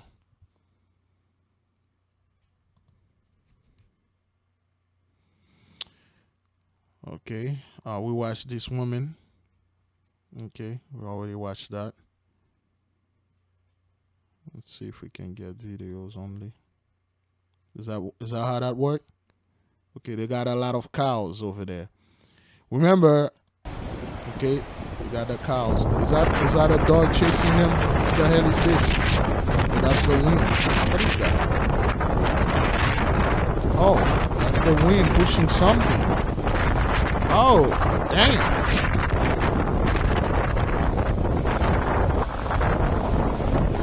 Okay. That's the Chuck E. Cheese guy. Is that what that is? Okay. Holy crap! Okay. Those. It's a sign right there. Those are the bikes out there. Home Depot. Home Depot is now being evacuated. Okay. Holy crap! Okay. They are evacuated. This guy is taking the sign inside. I'm just letting you know. It's like super bad out here. Okay, it's super bad out here.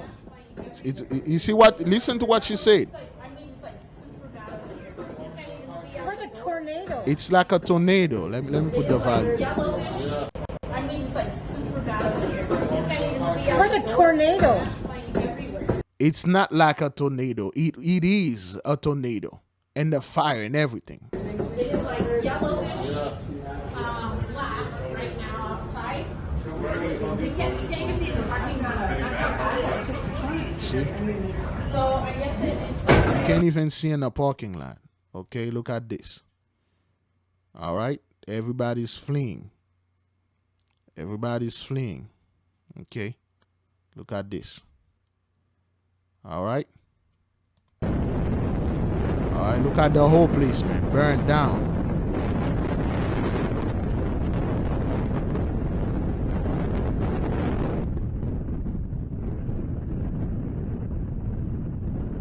Okay.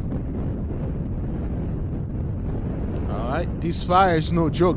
This is not a vacant place. This is a home, brethren. This is a house right there. Look at this. Burned.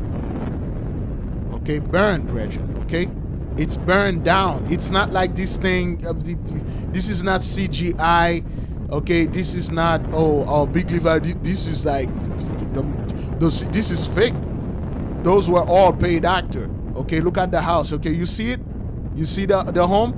A two-story house. Okay, everything in it is burned down. It's burned down. Look at those houses over there. Look at them. Look at this.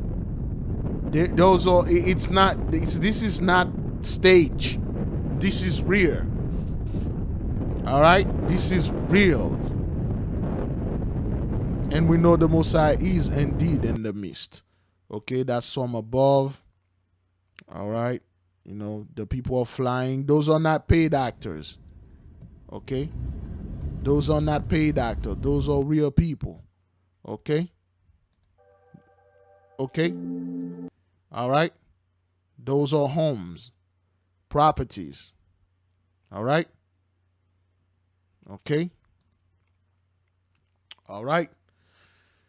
This is the power of the mighty one. This is the power of the Most High. Burn down your houses. You were supposed to give us our properties back, but you refuse to do so. That's fine. Either way, you are going to pay for what you have done. That's why all those things are happening over there. Okay, those are not like the abandoned structure. Okay, look at this. I believe this is the aftermath. Is that what that is? Burning. Okay. Has really erupted in flames in the last 30 minutes. I was listening to that press conference, and this has really erupted in flames in the last 30 minutes, I was listening to that press conference, and it really hit home for me because I saw these homes one by one go up. And so it started with one, and then by maybe 25 minutes later, you could actually, everything was down. You could see through the frame of the home. It was collapsed Exactly. onto the ground eventually, and then it just spread. It is so incredibly sad to see. This is in Superior. It is not far from the mall. There was someone that came up to us saying, this is just not real. You know, this is so hard to imagine. It's so hard to watch. And what's so difficult for me just seeing this is these are people's homes. These are their families' homes where their kids have grown up, where those memories are. And just think about it. All of those memories are just gone in an instant. And we know that hundreds and hundreds and hundreds of people, like for some of these people, you hear about those stories of people digging through the ashes to find those old things that really mean a lot to them.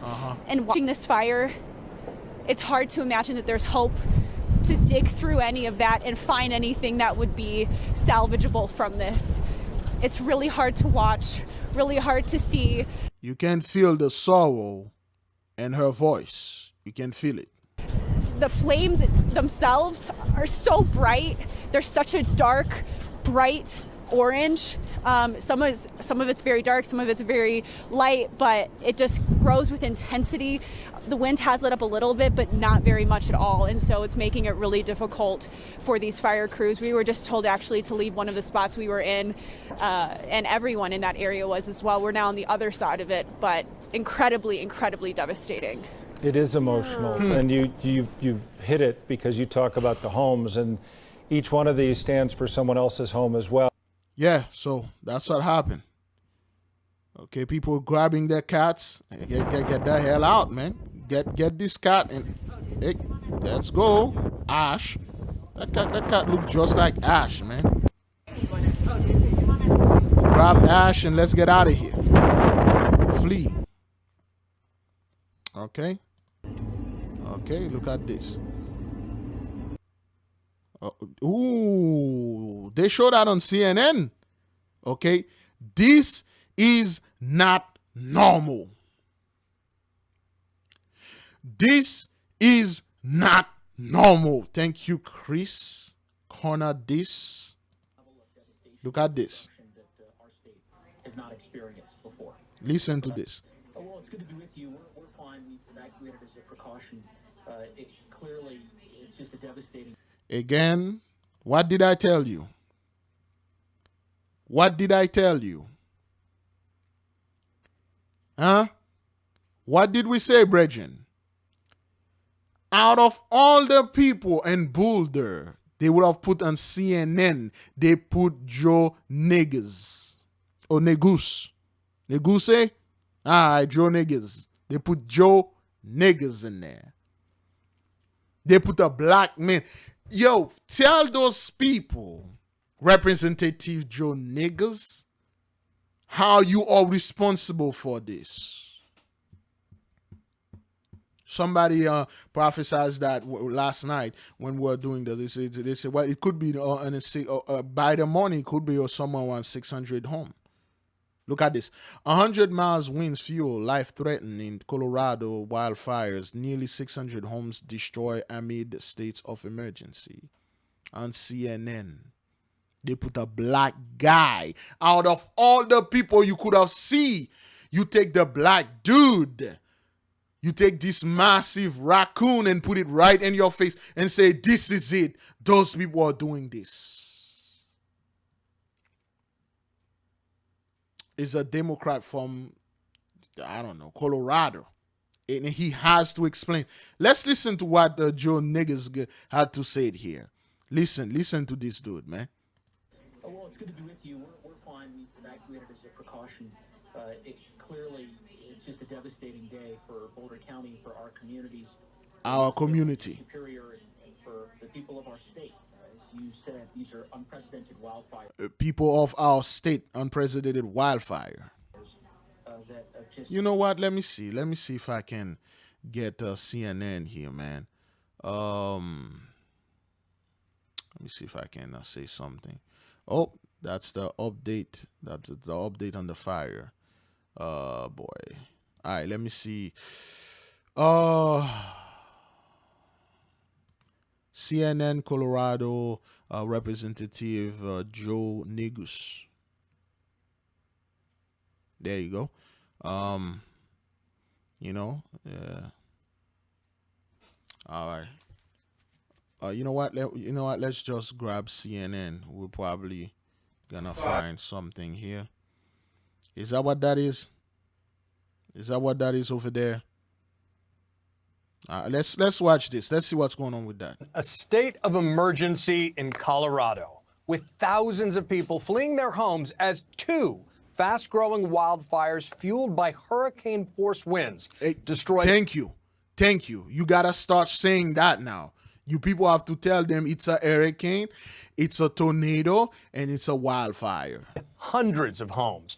More than 17,000 people are still without power across the state. CNN's Lucy Kavanaugh live in Denver with more. Lucy? John, this has been absolutely catastrophic and devastating for Colorado. This is already being described as the most destructive wildfire in Colorado history, with more than 500 homes burned. The expectation, unfortunately, is as day breaks, those numbers may rise. Two wind-fueled wildfires sweeping through parts of Boulder County, Colorado on Thursday. This fire is frankly a force of nature. It Gusts is. of 100, 110 miles an hour. That okay? 100, 110 miles an hour. Is that what that is? Is that a category 2 or category 3? Category 3 hurricane. According to Wikipedia, a Category 3 has maximum sustained winds between 96 knots and 112 knots. Okay, 110 miles. That's a Category 3 hurricane. Okay, let's listen to it again. Is that what that is? Is that no? Right here? Yes. Okay, listen. Fueled wildfires sweeping through parts of Boulder County, Colorado on Thursday. This fire is frankly a force of nature. Gusts of 100, 110 miles an hour. 100, 110 miles an hour. Okay, so this is a Category 3. Excuse me, hurricane. All right. Okay, 110 miles an hour. Category 3 force wind. Okay, and this guy's telling the truth, man. Hey, yeah. Can and have moved this fire down a football field in a matter of seconds. Yes, prompting the governor to declare a state of emergency, forcing tens of thousands of people to evacuate. When I was trying to load up my car, you could hear cars going through, like police cars, fire trucks, something like that, going through the neighborhood on a bullhorn, telling everyone to evacuate.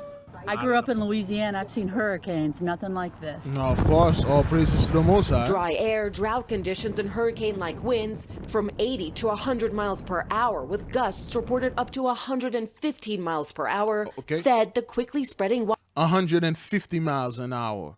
You have to understand this. Category 4 hurricane miles an hour. 130 miles per hour to 156 miles per hour. So this, according to The Advocate, on the Saffir-Simpson hurricane wind scale, a Category 4 hurricane has winds of 130 miles per hour to 156 miles per hour. Okay, so this thing, let's listen to it again. So people will say, oh, you making that up.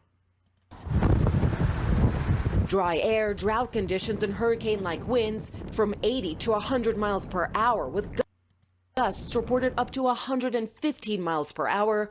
100, the gust of wind, like boom. 150, that's a Category 4 hurricane wind right there. They are not telling the people, well, this is a hurricane, tornado, and the same thing come together. And then it's not. Look at this. Let me let this know. Through like police cars, fire trucks, something like that, going through the neighborhood on a bullhorn, telling everyone to evacuate. I grew up in Louisiana. I've seen hurricanes, nothing like this. Okay. Dry air, drought conditions, and hurricane.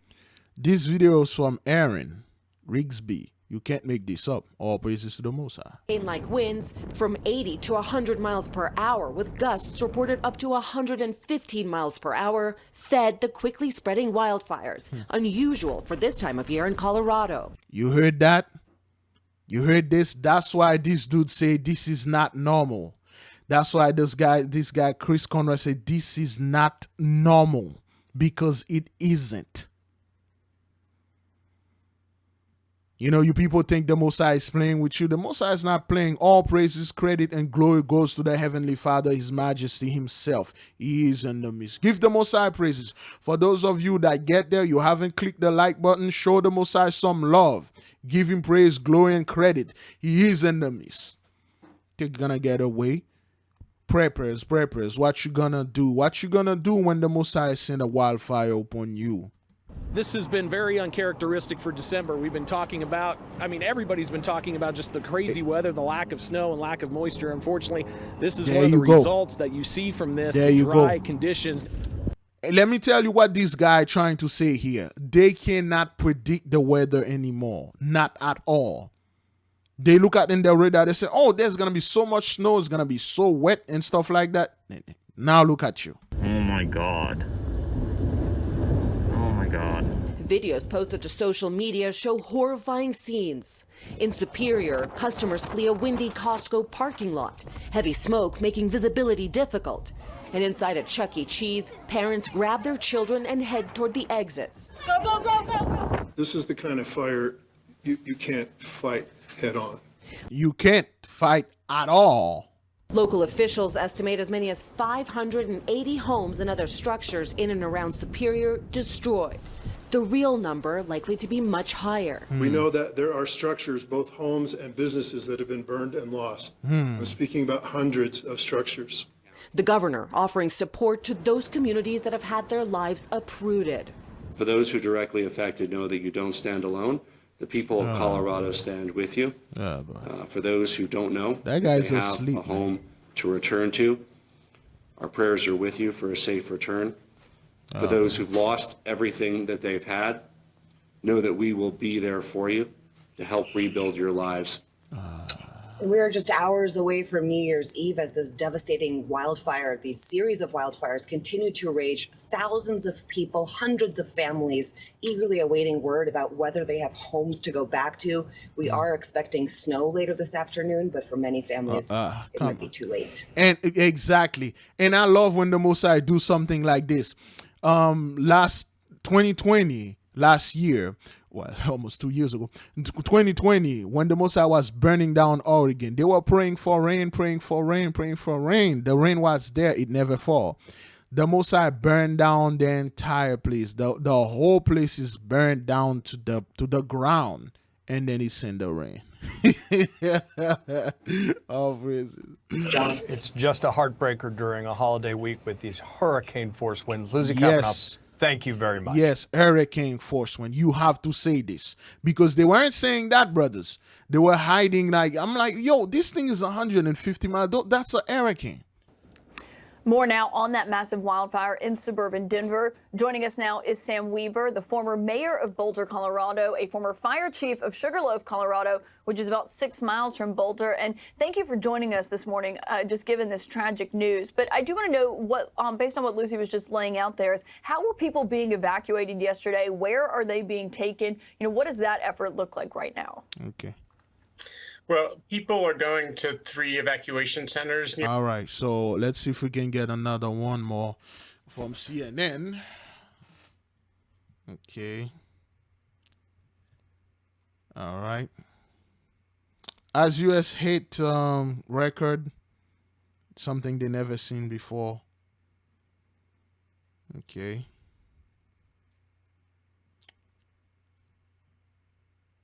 All right then. Well, I believe CNN just removed the whole thing with that fellow, that Negus fellow in there. I don't see it. That's the only stuff we saw. I don't see this one right here. The Negus representative Negus over there. But hey, this is not normal. But Negus ain't that right? Created a level of devastation and destruction that our state has not experienced before. Our state. The video we're showing right now is a terrifying scene in Colorado. You've been traveling around the area trying to get to different evacuation sites. What conditions are you seeing out there on the ground? We're seeing blazing fires from our All right. Put a black dude there and then damage control. Okay. All right. Okay. Those are burnt structures. Is that what that is? Oh, those are cows. I'm not quite sure.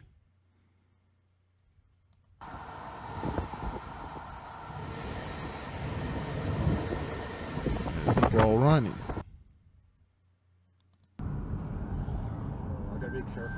Ha! Louisville, not Louisville.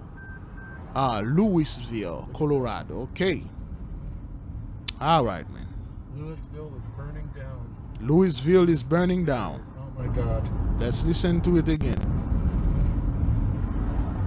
Louisville is burning down. Louisville is burning down. Superior. Oh my God. So superior. Oh, Jesus. This is way worse than I thought. Yeah, this is way better than I thought. Okay. This is no joke, brethren. This is not fake, because I will have people trying to convince me those are paid actors. CNN had that guy over there. He's a paid actor. He's a cars pulled over everywhere. Yeah, they are. Okay, those are not paid actors. This hish is real. Okay. All right. Look at this. Okay. All right. All right. This is not CGI. This is not computer generated imagery. This is boom. Look at this. Okay, this is real. All right. Okay, there's a dude there. Look at this raging fire. Look at this, man. Damn. Oh. Okay, the police officers passing over there. That's what is this place?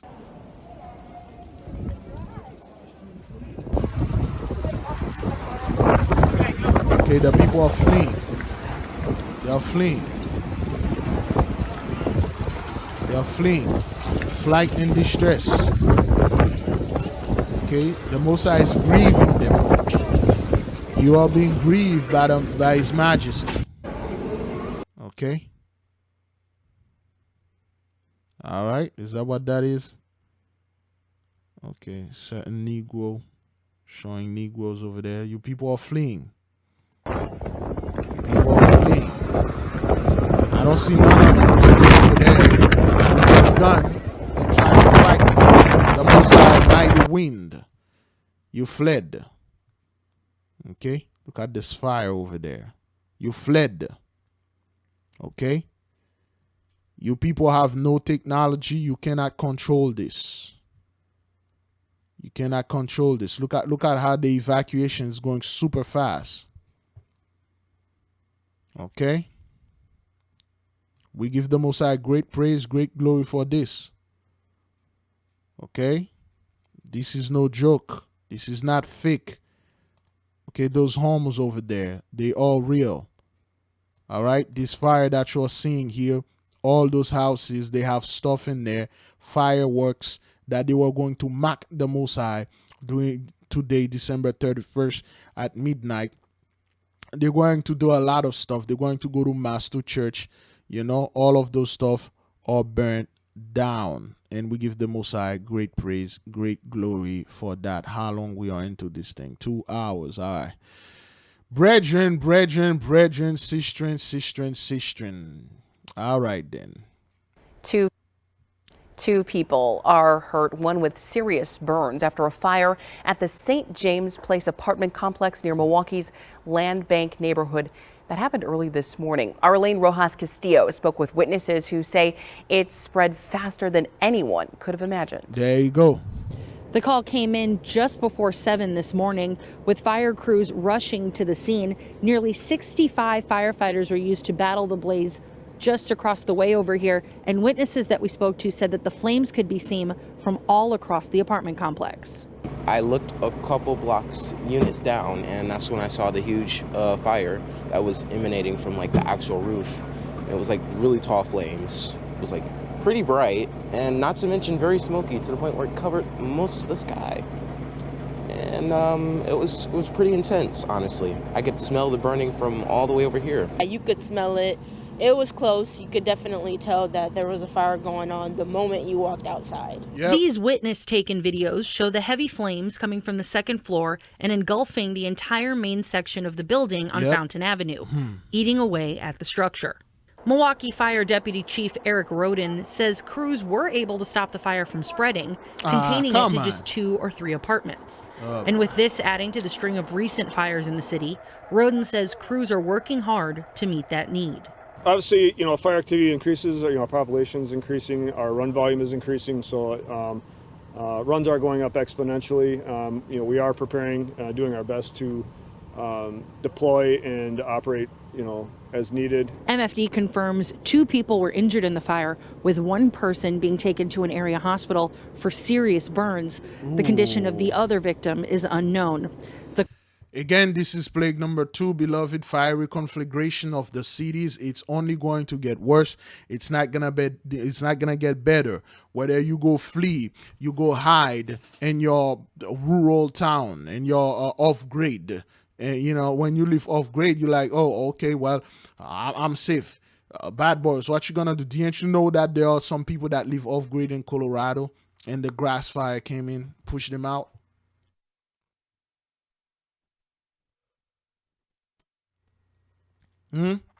What you gonna do, man, when the Most High come for you, man? He's not playing, all right? Now, men armed with this stuff arrested on way to get White House rid of evil demons, okay?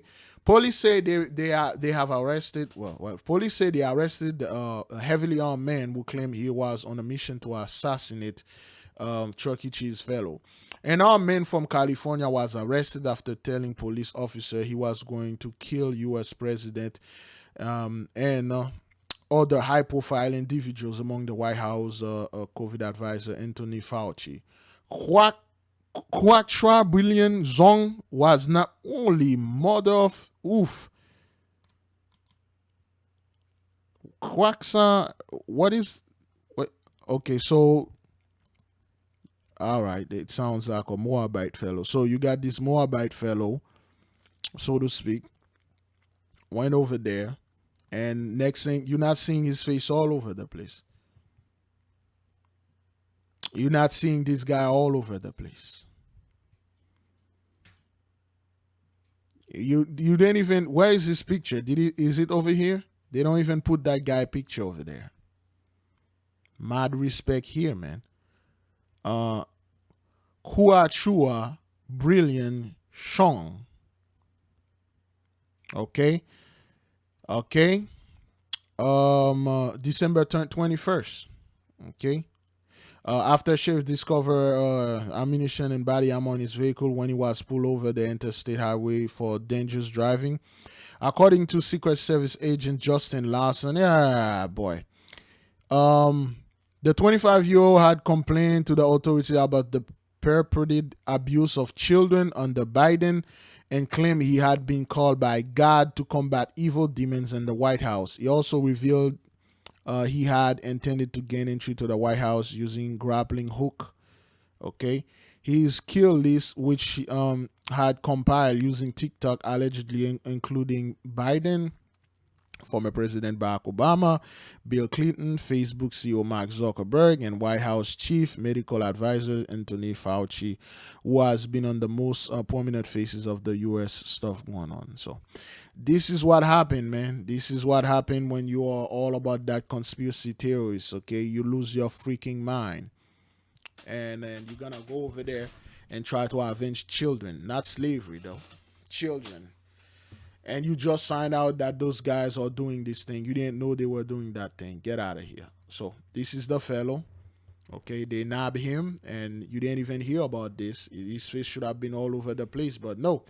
All praises to the Most High, Virgin. Let us keep on moving, sister. All right.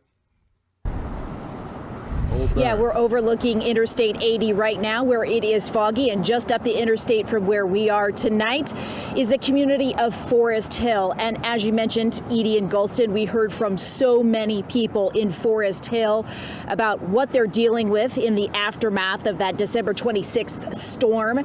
And what they're telling us is basically their community in the Sierra foothills isn't used to getting so much snow in such a short amount of time. And so now they're trying to deal with all the damage that's left behind.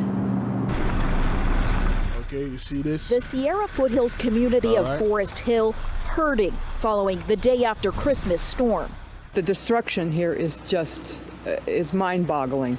Ruth Behrens lived through 2 decades worth of winters. This is the most destructive storm that I have seen in those 20 years.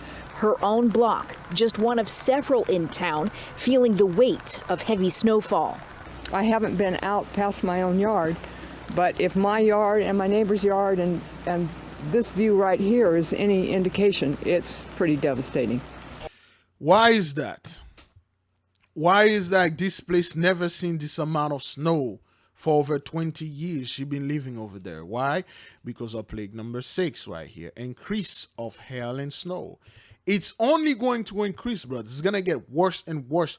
It will come a time, brothers, like the snow will literally collapse. The house will collapse under the weight of the snow and kill everybody in there. Casey Peoples can't remember a storm this bad in recent years either. Just kind of swooped in. I've been here since I was a little kid, just down the street. I think 86, we had like 3 feet of snow right where we're at, but it was lighter. The problem he and others in this community say is trees that were poised to fall. You know, it's been a long time and the trees have grown and they've gotten bigger. And weather patterns over the past several years, they say, further compromised the giants when a lot of snow came down all at once. We've had these drought years and now these huge saturations, and it was just really wet, heavy, and fast, and specifically the oak trees just couldn't handle it.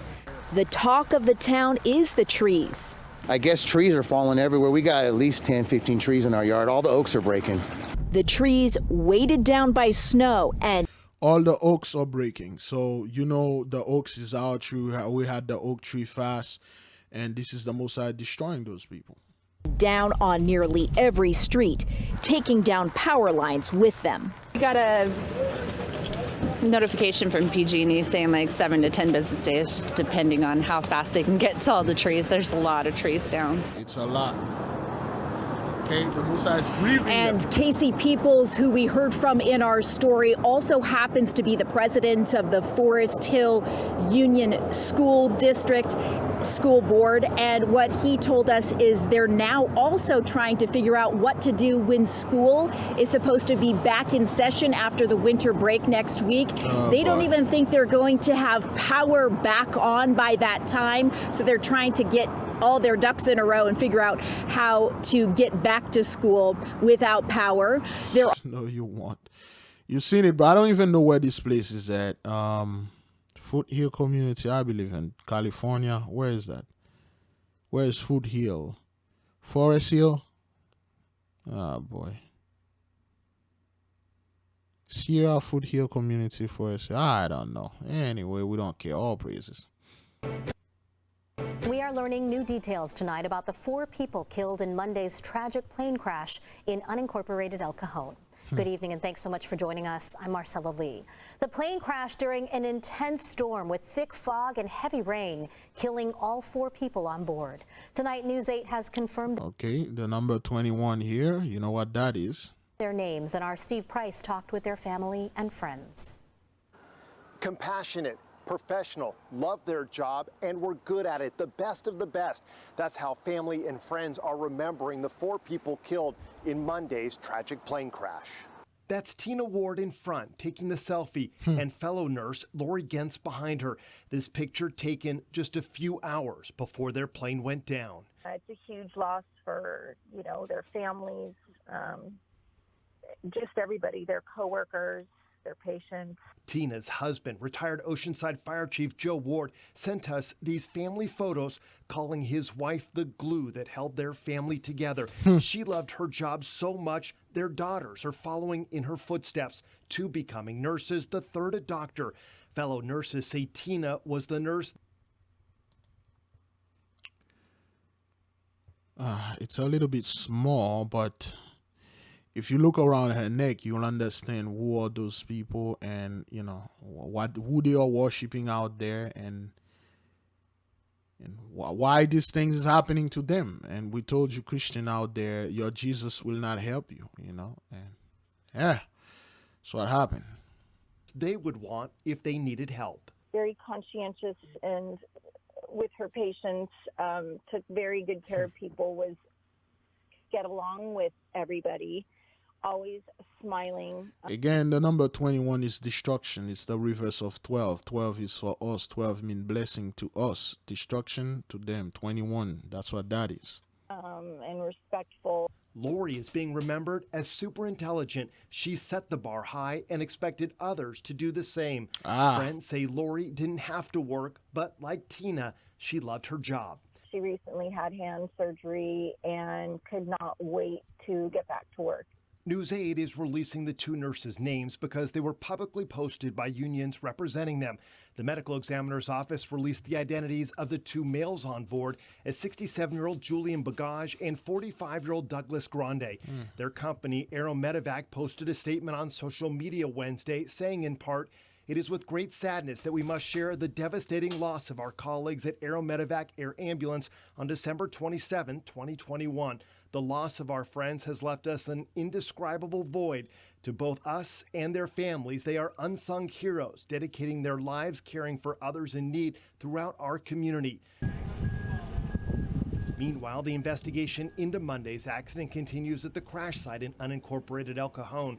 Officials say it could be months before a final report is released.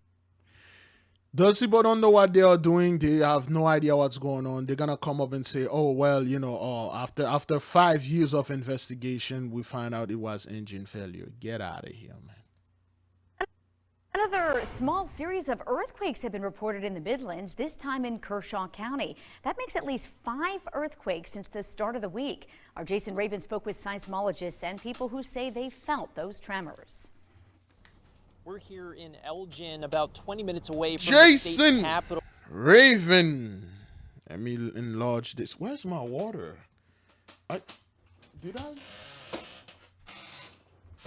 Oh boy, what happened to my water, man? I had my water here. Anyway. Wow, where is it? There we go. I saw the water. Jason Raven. The healer is in the midst. Raphael is here. We give the Most High praises and glory.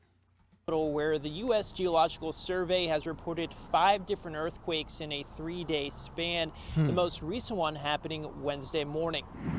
Alicia Payette says her week started off with a little bit of a shock. Just a normal day, and all of a sudden we heard boom. According to the all of a sudden we heard boom, thunder voices. Those are not earthquakes, brothers, because they don't register in the earthquake stuff. I mean, to her, it is an earthquake. That is why so many, well, they say earthquake are happening. They are not happening because they are not earthquake. Those are quote unquote boom tube being open. U.S. Geological Survey Payette had felt an earthquake. A 3.3 magnitude happened Monday around 1 p.m. It shook windows, and some neighbors here say they heard what sounded like heavy machinery. Later that afternoon, there was a 2.5 reported near the same area, and 3 other low magnitude quakes have been reported since then. Payette says she'll never forget Monday's earthquake. It was so loud. We thought that a semi-truck hit a telephone pole. Because earthquake don't make noise like that. Earthquake rumble. You feel the stuff shaking. But if you can hear loud noise, and then the boom that she heard or they heard is so powerful, the shock wave shake the earth. Okay, it's not actually an earthquake. Well, we know what kind of things I get in them. In South Carolina, you in for a ride. And then, while it's making that noise, the tables inside, they were actually shaking, and it lasted like a good 4 seconds. And 4 seconds doesn't sound like it's that long, but it is whenever something like that's happening. It This is. isn't the first series of earthquakes reported in South Carolina this year. Now, 2 months ago, officials reported a swarm of earthquakes near the Manasseh Reservoir in Fairfield County. We spoke with Tom Moore with the South Carolina Seismic Network back at that time. And he says these types of low magnitude earthquakes are normal here in South Carolina. Bull. But a series doesn't necessarily mean the big one could be next. Now, state emergency management officials say South Carolina usually sees on average about 20 earthquakes a year. Now, Wednesday's earthquake was the 28th reported in 2021. Exactly. 28. You got 28. All praises to the Most High. Let us keep on moving. Scum. He kept a secret that could have ended his career in space. Tonight, the space community is remembering Michael Rich Clifford, who passed away at the age of 69. The NASA astronaut flew on 3 space shuttle missions, including one following a diagnosis of Parkinson's disease. KPRC2's Michael Lepardi is live for us now in the newsroom with a closer look at Clifford's life and legacy. Now, listen, because a lot of people out there thinking we are making this up, because when we said Michael is truly in the midst, Daniel 12:1, and those things are here, and they think we are kidding, we are playing. This dude name is Michael Rich Clifford. Okay, he is no more because he had some issue. And the guy that reporting him, his name is Michael Lepardi. You can't make this up, okay? Michael Rich. Newsroom with a closer look at Clifford's life and legacy. Michael? Lauren, Clifford was assigned to the Johnson Space Center in 1987 and was selected as an astronaut a few years later. A documentary offered a closer look at his life, including an aspect that he, a handful of NASA officials, and a doctor had once guarded. Today, NASA's Johnson Space Center tweeted, quote, "We're saddened to learn about the passing of Michael Rich Clifford. The former astronaut flew 3 space shuttle missions in 7 years, spending a total of 665 hours in space. 7 years. And there was more to his story. When he said I had Parkinson's disease, it meant nothing to me. And then what is that? What does that mean? Clifford was featured in the documentary The Astronaut Secret, which delves into the trials and tribulations he faced as an astronaut secretly battling Parkinson's and explores his journey to go public with the disease. KPRC spoke with the filmmaker before it was released. He had Parkinson's while he was flying his final mission in space. And I said, that's incredible, and nobody knew about this? According to his NASA Yeah, whatever, man. All praises to the Most High. Michael, you know, there's a reason that guy name is Michael and keep going to space, you know. The Most High is sending a message here. An astronaut, of course. I mean, it's NASA, and, you know, but it's an astronaut, okay? Michael the astronaut. There's a reason why it had Michael Stranahan going to space lately, that Jeff Bezos or whatever. Jeff Bezos sent Michael Stranahan to space.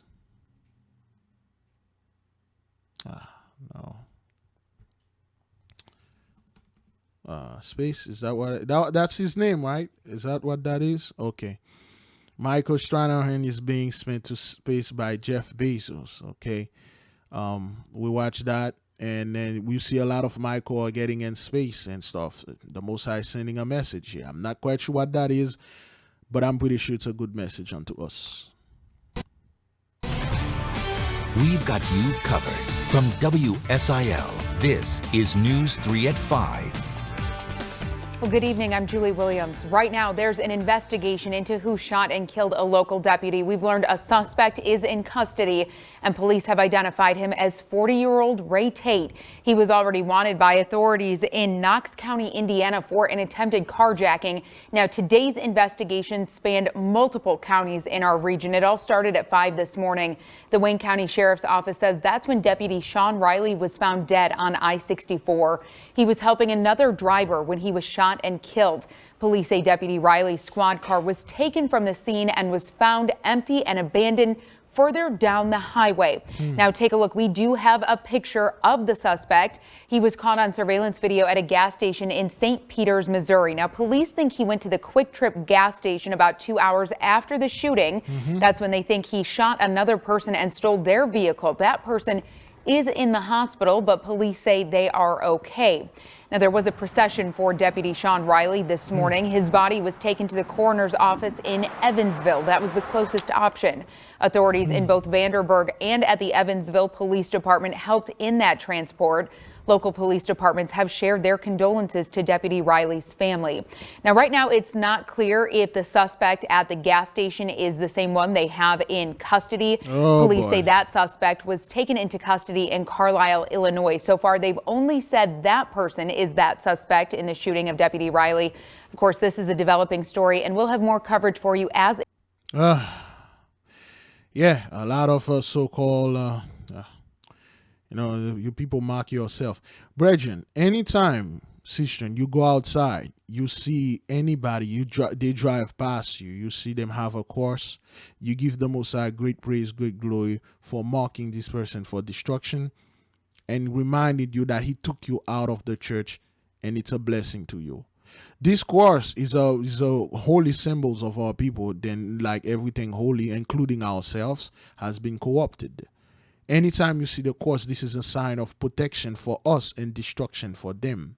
12 is protection, blessing for us. 21 is destruction for them. Anytime you see those people are partying, you give the Most High praise and glory. They are partying to their death. All praises and glory, credits go to the Most High God Almighty. With the very latest here, Patrick. Ray Lourdes, good evening to you. A heartbreaking story on so many levels. What was supposed to be a night of nothing but fun, in a moment's notice, turned to tragedy. The Eisenhower High School community grieves tonight for the loss of a school freshman killed in a high-speed crash Monday night. She is identified as 14-year-old Madison Harrison. She was a passenger in this Honda Civic. Madison, what's her name again? Madison what? Well, they could have put that. A teenage girl. You guys, excuse me. You guys could have said Madison Stan, a teenage girl was killed and 6 other people in jail. But you don't put the name. You just say the stuff. But anyway, they could say the name. They could show the name and stuff. But we know what Madison stands for. Let's keep on going. School freshman killed in a high-speed crash Monday night. She is identified as 14-year-old Madison Harrison. She was a passenger in this Honda Civic along with 5 other teens. Palos Heights police tell WGN the Civic was heading eastbound on College Drive when it lost control, swerving into a grassy shoulder, then crossing into the westbound lane and colliding with a white Chevy Tahoe with just the driver inside. When first responders arrived on the scene, 3 female teens, including Harrison, were found ejected from the vehicle. Ooh. At least one of them was last listed in critical condition. On its Facebook page, a post informed the school community of the tragic events. Quote, "It is with the heaviest heart that we share the news of the death of Eisenhower." Here we go. Madison Harrison. There you go. Our high school freshman, Madison Harrison. All right, let me read it for you. Madison Harrison. Now, again, we know Madison, that the reason why we keep seeing Madison all over, it's the Most High signaling us that the kingdom, Atlantis, Eden, Avalon, heaven, we're going back home. Step number one, we're going back home. She was killed in a car accident on Monday night. The accident happened just before 7 p.m. Perfection. Please keep Madison and her family in your prayers, unquote. Harrison was pronounced dead at Advocate Christ Hospital. Advocate Christ Hospital. You can't make that up. And tonight, the Palos Heights police chief says it's obviously early on in the investigation, but when it is complete, it is likely that some sort of charges will be filed.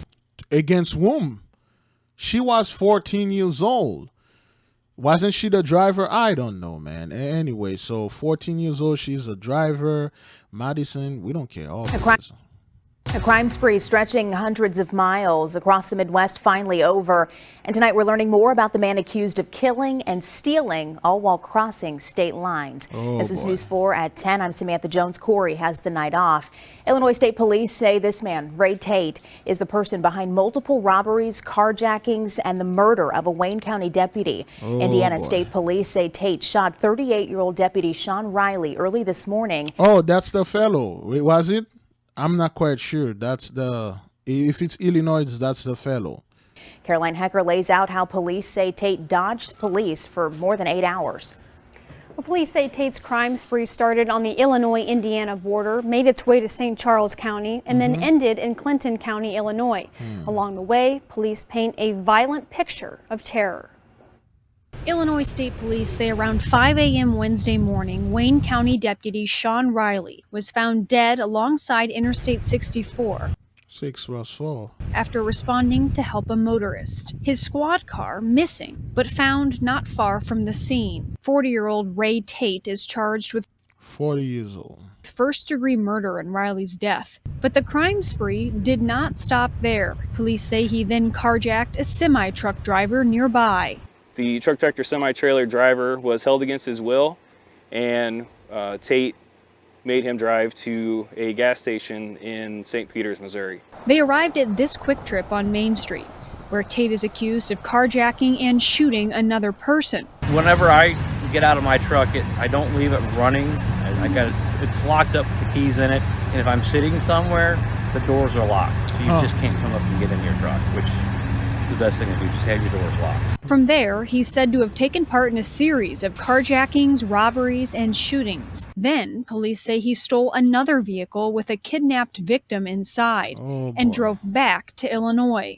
There was evidence at the Quick Trip that is directly related to the crimes that happened in Illinois. After dumping the stolen car, he's alleged to have broken into a nearby home in rural Carlisle, holding the homeowner and kidnapped person from the car hostage. Around 1:45, more than 8 hours since the killing of Deputy Riley, Tate was taken into custody. The two hostages inside the home were not hurt. Now, Ray Tate was then transported to the Clinton County Jail and booked on that first-degree murder charge, with more charges likely forthcoming. And I want to tell you, Sam, he was originally wanted out of Indiana from another similar attempted carjacking case just earlier this month when he shot at someone's vehicle, just missed the driver, and then ran off. So he was wanted in other states. So, and then they let this guy commit all those crimes, and then now they got him alive. All praises. But he's taking all his own people out. So this is plague number 9, execution by the sword. All praises. Let us keep on moving. Thank you, Savannah. A Cornelius police officer has passed away after an apparent medical episode. Officials confirmed Joshua Murray died off duty yesterday morning. The department asked for thoughts and prayers in the statement. It's unclear exactly what medical incident Officer Murray died from.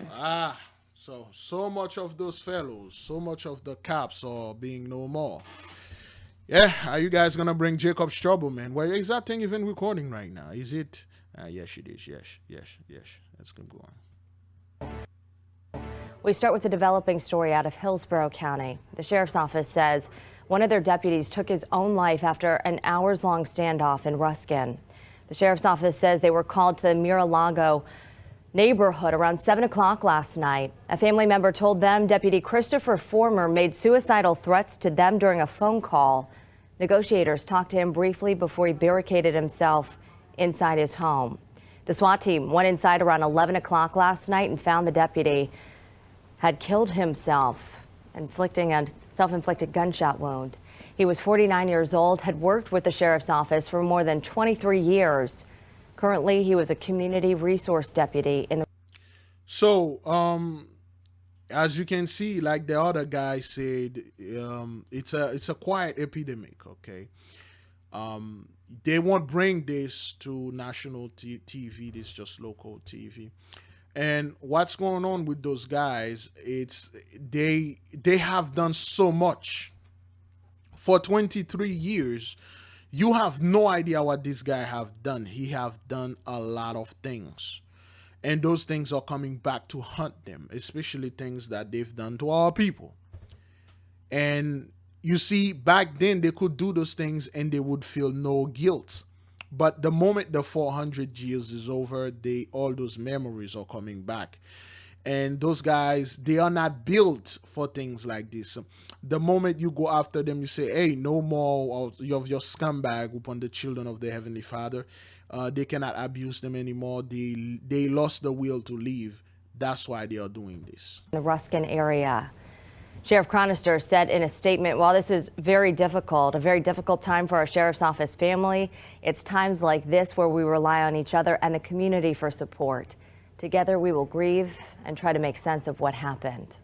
Now, he went on to remind his employees resources are available to support them, and if you or a loved one is struggling during this holiday season or any time, help is available to you as well. You can call 211 and talk to someone at the Crisis Center of Tampa. Oh boy. All right, let's keep on moving. A tiger shot and killed tonight at a zoo in Florida. A sheriff's deputy opening fire on the animal as it bit down on a man's arm and refused to release its grip. Now, that man is a member of the cleaning crew at the zoo in Naples. Police believe he scaled a barrier and then for some reason stuck his arm through a fence. It took several hours to determine the fate of that tiger because it retreated to the back of its enclosure. That man has been airlifted to a hospital. Wild beasts will be their grave. I don't know why this guy was stuck his hand to a freaking tiger. Okay, wild beasts will be their grave. Don't know why, but hey, all praises. In with breaking news in Bradley, just outside of Kankakee, where one police officer has died and another is in critical condition. Both shot during an altercation at a Comfort Inn hotel. Let's get right to Azariah, who's live at that location, and I know you just had some more details come in from police. Marie, that's right. We were just able to confirm with Bradley Police that one of those officers has died. The other is in critical condition and is in surgery right now. I want to get straight to video we have of the scene where all of this happened overnight. Inside the doorway of the Comfort Inn hotels, you can see officers standing, investigating. This is all in the 1500 block of North State Highway 50 here in the village of Bradley. Police say officers were responding to reports of dogs barking inside of an unattended car in the hotel parking lot. This is all new information we're getting this morning. Officers were able to locate a room where they believe the possible owner of the dogs was staying. That's when the officers were attacked by suspects in that room, and both of those officers were shot. Multiple police crews along with the SWAT team were seen here responding to the hotel, going room to room. Again, one of those officers has died. The other remains in critical condition, and we will know more on that officer's condition when he does get out of surgery. I do want to put up a mugshot of a man police are looking for. This is 25-year-old Darius D. Sullivan. Police say he is considered armed and dangerous. If you see him, you are asked to contact police immediately. Currently, there is a $10,000 reward for any information leading to the arrest of this suspect. So now you see the cops are dropping, man, like flies. They are dropping and they are being dropped. All phrases. A woman is dead after a stolen car she was riding in crashes into a Westminster police car. The police department shared this picture here. An officer noticed a car with a blown out tire and its hazards lights on. Dispatch reported it was stolen and the officer tried to stop it, but the driver went through a red light. The officer did not chase, but the driver crashed into another police vehicle heading south on Westminster Boulevard. That officer had minor injuries, but the woman passenger died and the driver of that stolen vehicle has serious injuries. All praises to the Most High, man. All praises and glory and credits go to the Heavenly Father. A woman has been charged with driving drunk and killing another driver. It happened on this stretch of Wareham Street in Middleborough last night. Middleborough police say 21-year-old Tiana Hutchinson hit another car head-on, killing that driver. According to the police report, her blood alcohol level was more than twice the legal limit. She's been released on bail under the conditions that she remains at home and undergoes alcohol checks. Oh boy, what a privilege. Rising COVID cases forced Cincinnati to declare an emergency order to confront a firefighter shortage. It's the first time in recent history a declaration like this has been enacted. WCBO 9 News reporter Courtney Francisco is live now at the downtown Cincinnati fire station. Courtney, this is one of the busiest fire stations in our city, right? That's right. Sirens running almost constantly here. So here's what's happening right now. So many firefighters have COVID-19 or on holiday leave, and already short staff is made significantly shorter. And when you are down firefighters and paramedics, you, me, the entire public, and every piece of property is at risk.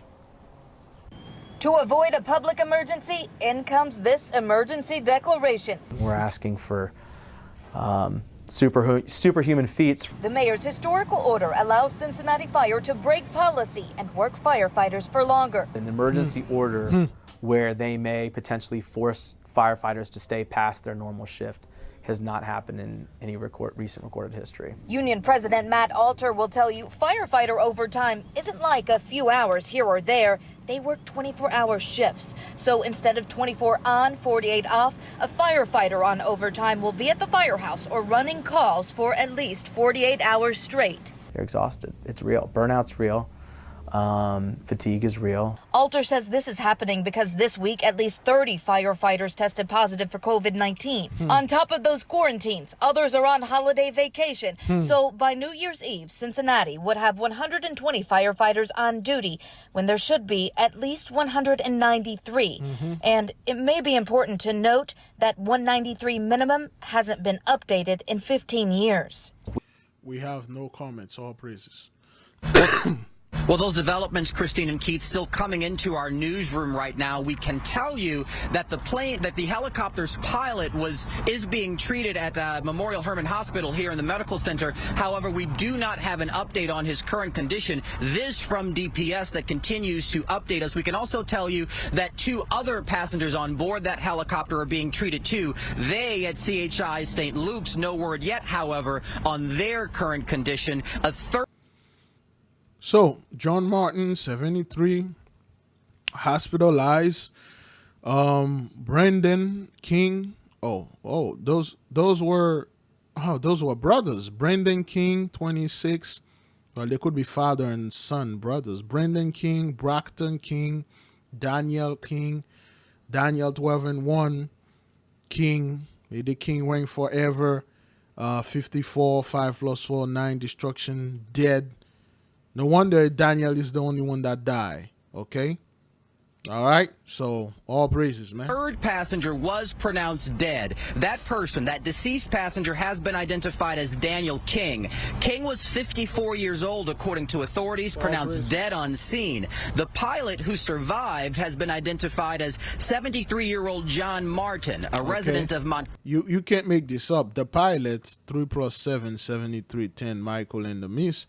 Daniel King, Daniel 12 and 1, Michael and the Ming, the King, may the King reign forever, 5 plus 4, 9, destruction. You can't make none of these things up, man. Montgomery, officials say. And Keith, you gave viewers an idea of where this crash happened. Sky 2 now live above that scene, a wooded area on Galloway Lane near Livingston. This crash happening this morning at around 11:45. You see these live pictures as they come into our newsroom. Really hard to see the area. You see a lot of trees. You see some trees that have crashed as a result of the crash there. Also, you can see the helicopter, if you look closely on its end there, in what's described as a very bucolic area there. Investigators tell us that the aircraft, the Bell 206, was flying over that private property this morning at around 11:45 when it crashed. As we come live here, we can tell you, according to DPS, which is protocol, that the Federal Aviation Administration has been contacted and will look into this investigation.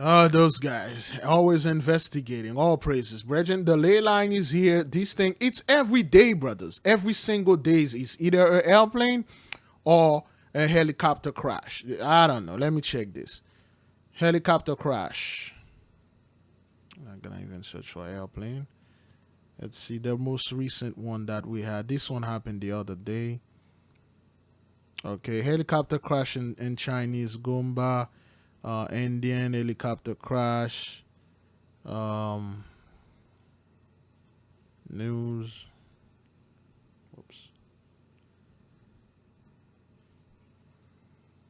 All right. You see, this one happened 17 hours ago.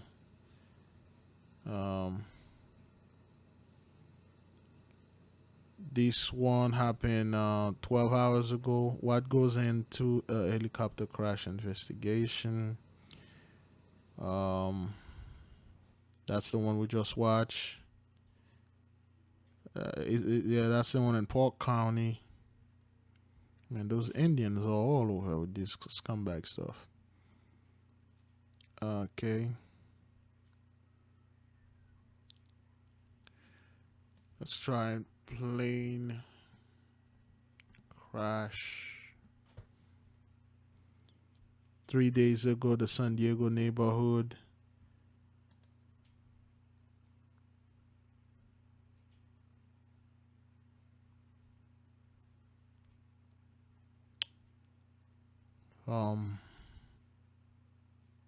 Dubai, some plane crash in Dubai. I don't know. We give the Most High praises and glory, man. Let us keep on moving.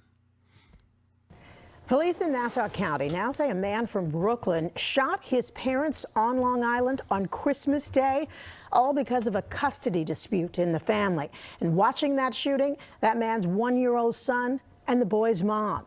Now the only custody that matters, the shooter, is in police custody. Here's Eyewitness News reporter Darla Miles. Zaza, wow. The sister really got the sister really got this dude. Police in Nassau County now say a man from Brooklyn shot his parents on Long Island on Christmas Day, all because of a custody dispute in the family. And watching that shooting, that man's 1-year-old son and the boy's mom. Now the only custody that matters, the shooter, is in police custody. Here's Eyewitness News reporter Darla Miles. Come on, let's go! Social media bodybuilding. So those are those guys. Those are the those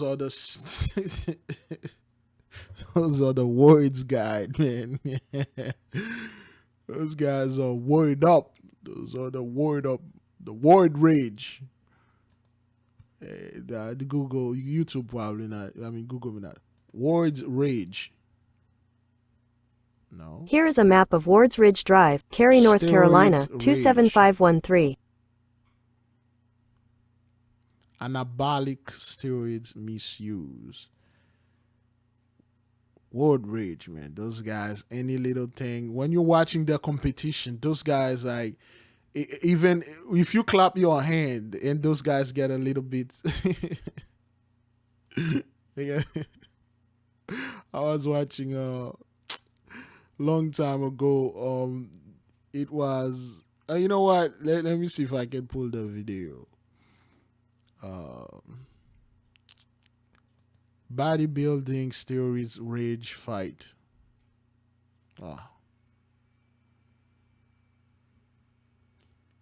Bodybuilding competition fight.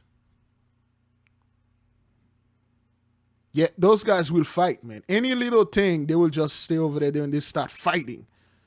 You know?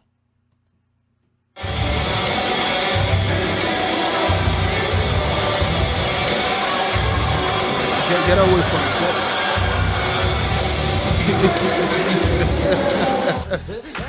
You see the roundness in the muscle? Yeah, so I mean, don't look at this. You see how ridiculous? You see how ridiculous those guys look, man. Any little thing, brothers, a little bird landing on those guys, they will start fighting. This dude, I believe this dude, one of them, he lost, and then he took the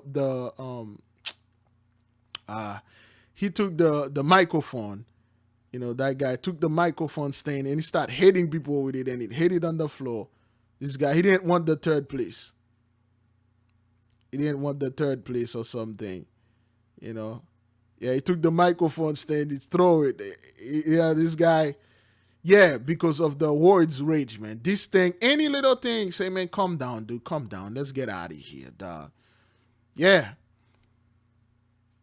Those guys that you see on social media working out and stuff like that, always like yelling, woo, and stuff, wards.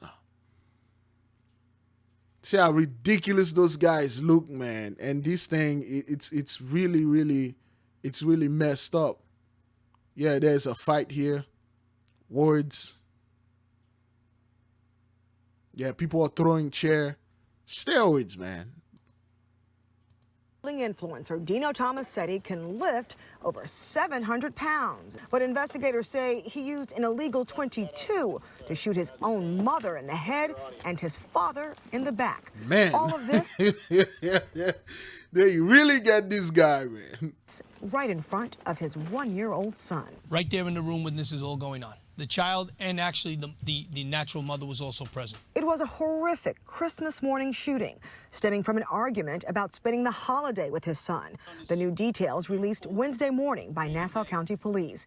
They say the 29-year-old who lives in Brooklyn showed up at his parents' sprawling house in Hewlett Harbor and physically tried to take his son with him. When the parents objected, the defendant produced a .22 caliber pistol. He shot the mother, Vincenza Tomasetti, age 64, in the head near the right temple, and then shot the father, Rocco Tomasetti, age 65, in the back and left wrist. He struck his father then in the head with the gun numerous times after he ran out of bullets. Police say the bodybuilding influencer then took off. His mother and father taken to the hospital, the child and mother unharmed. Tomasetti was arrested later on that evening in Bergen County and extradited back to Long Island Wednesday morning. We're charging him with 2 counts of attempted murder, second, and transporting him back here to Nassau County to be arraigned. Christmas morning, which should create the fondest memories spent with mom, dad, grandma, and granddad, murdering his now own tarnished parents. For the rest of this little boy's life. It's Christmas morning. The man wanted to take his 1-year-old away from the parents and the natural mother. It's not like he wants to do this. It's the wards that's in his vein. All praises to the Most High, man. Crazy. Close family and friends identify the woman who was killed while leaving a South Parkway Walgreens. WRAG's Quemisha Wilborn spoke with a woman who says the victim had a huge impact in the lives of children across the Memphis area. A community is in pain after a staple was shot and killed. And now they're left with one question: why? And people really die of broken hearts, and I'm just so hurt right now. Barely able to stand, Ladia Yates, CEO of the Lie Academy, says she wants people to know who the woman was that was brutally taken away from her Wednesday afternoon. I'm talking about this lady will give the shirt off her back, the shoes off her feet, whatever out of her purse. I'm talking about this lady so sweet. Memphis police say a woman was shot while leaving the Walgreens on South Perkins. She later died from those injuries. Yates identifies her as 60-year-old Juanita Washington. I can't believe that the crime has gotten so bad here. To the point where y'all would take the life of a... It's gotten so bad because it's true, man. The sword is in the midst. It's upon the land. 6-year-old sweetheart woman. Yates says Washington, known as Aunt Juanita by staff and students, was the Academy's beloved head administrator. She says they just celebrated her 60th birthday a week ago. Happy birthday, Auntie Juanita. Happy birthday to you. My kids don't want to come to practice today. She will be here today, y'all. She has the keys here. She will be here today. And now the only thing sitting at her desk are flowers. Yates says Washington has been a crucial part of the Academy for years, and her death isn't just a loss for them, but the entire dance community. Help and support. I have lots of kids that y'all damaged over this. Her husband, her kids. She has family, y'all. Y'all ain't thinking. Y'all not thinking. Reporting in Southeast Memphis, Quemisha Wilborn, WREG. Yeah, they kill her. You know, she's just stepping out of Walgreens and somebody, probably a robbery target, And you know, certain people, she own a dance studio, I believe. Probably they making money, and then they get jealous. You know how 2/3 does things, and then they kill her. Something happened. I don't see anything wrong with this lady, and they kill her. Yeah, it's just shot her. No, all praises to the Most High, man. Again, this is Blake number 9, execution by the sword. A hair appointment in Hickory Hill takes a dangerous turn. Thanks for joining us. I'm Shay Arthur, in for Alex and April tonight. One person is in the hospital, another facing charges following a shooting at the Park Apartments. WREG's Melissa Moon tells us what happened. This broken window and a piece of crime scene tape are the only signs something happened at this apartment complex Wednesday afternoon. We heard a lot of rattling noise. I mean, exactly how it happened, I don't know. Police say Corlea Javon spent most of the day inside her apartment braiding another woman's hair when the two women got into a fight. They say Javon refused to let the woman back into her apartment to get her belongings, and the woman broke out the window.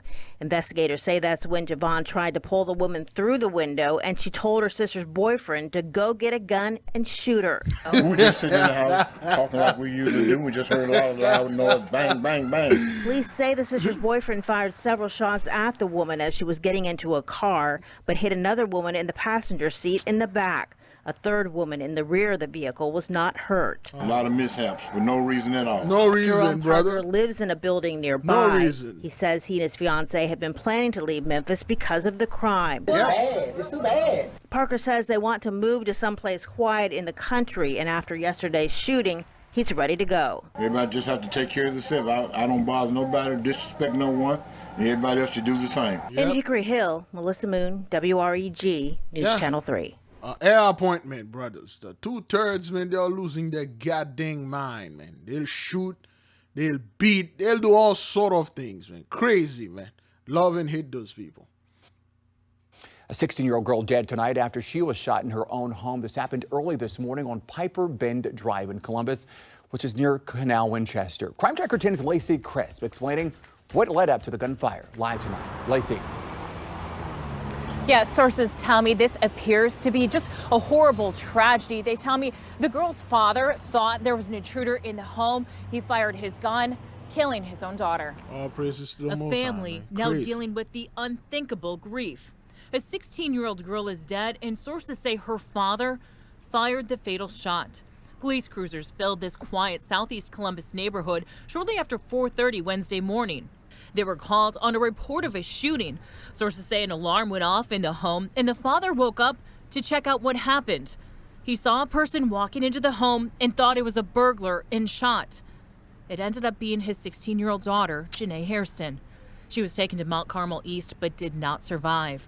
Columbus police say no charges have been filed, but the case will be forwarded to the Franklin County Prosecutor's Office for review. This fatal shooting is being investigated as a homicide, which makes the 7th reported homicide within a week in the city of Columbus and the 202nd for the year. All praise. Janae was a junior at Canal Winchester High School. The district sent out a statement saying, in part, "We are saddened by this tragic loss and will make every effort to help students and families cope. We will have counselors available when we return from winter break for any student who may need or want help or any type of assistance surrounding this loss. We can also provide resources for parents should you need them." Reporting live, Lacey Crisp, 10 TV News. Yeah, the sword is in the land, and those people, you know, people out there are shooting people inside of the house without even turning the light and see who is there. And you know, it's the fear, man, the confusion. All praises. The prayer is working. We begin here with a final goodbye. Tomorrow, friends, family, the community, law enforcement, they will all remember the life of fallen CMPD officer Mia Goodwin. She died last week after a tractor trailer struck her patrol car on I-85 South. So we talk about this before, so all praises. It has been a wild weather day. Wildfires in Colorado triggered thousands of evacuations in Southern California. Heavy rains brought flooding and mudslides. Much of the southeast remains on alert for possible tornadoes. CBS's Jonathan Vigliotti has more. Holy Winds whipping across this highway near Boulder, Colorado, sparked wildfire concerns and sent residents scrambling to escape. Multiple grass fires and powerful winds with gusts over 100 miles per hour forced emergency evacuations in the town of Superior. And in California, heavy rain is providing glimmers of hope for the state's ongoing drought, but wreaking havoc in areas previously decimated by fires or near rivers. At least 50 people were rescued from this Malibu campground when a creek overflowed and raging waters flooded the state park. It was very windy and it got to a point where we got really scared. The storm is also dumping historic amounts of snow in the mountains. Lake Tahoe has seen more snow this month than any other December in the past 50 years. So, and then those people are like, they are partying, they are not sitting, meditating. Why those things are happening? They associated these great wonders and wondrous work to men. Okay. More than 17 feet. Highways in and out of resort areas have been closed for days, but may open to snow lovers hoping to ski into the new year. All praises to the Most High, man. This is all of them. This is plague number 9, thunder voices. This is plague number 6, increase of hail and snow. The whole weather, man, crazy. And so many people, that tens of thousands of people impacted have been evacuated. We already watched this, so. All right, let's close with that, brethren. Some of you are familiar with this, but we'll close with that. Trains go by all. A mangled mess of metal is all that remains after a Brightline train slammed into a car this morning. Samantha Sosa is live in Aventura where this all happened. Samantha. Hey, the road back open this afternoon, and we've seen a couple of Brightline trains go by already, but neighbors around here are still trying to shake off the shock from this crash. A nearby business got the crash on video. Early morning surveillance video shows a car stopping on train tracks along South Dixie Highway near Southeast 10th Street in Aventura, right before a Brightline train slams into it. Brightline in the mist. For those of you, anyway, let's watch this. Probably they're going to mention before I mention it. Here's the aftermath. A mangled mess several yards in front of where the train made impact. Drivers in the area stunned. It's amazing how it ended up over there. It must have been some force because the train you could see is down the tracks a little bit. It was hard to see. Cesar Tavares lives right in front of where the crash happened, hearing it around 6 in the morning. I knew right away.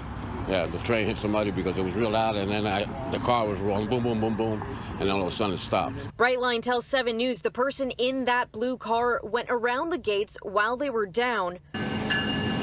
Bells ringing, lights flashing, signaling the train was coming.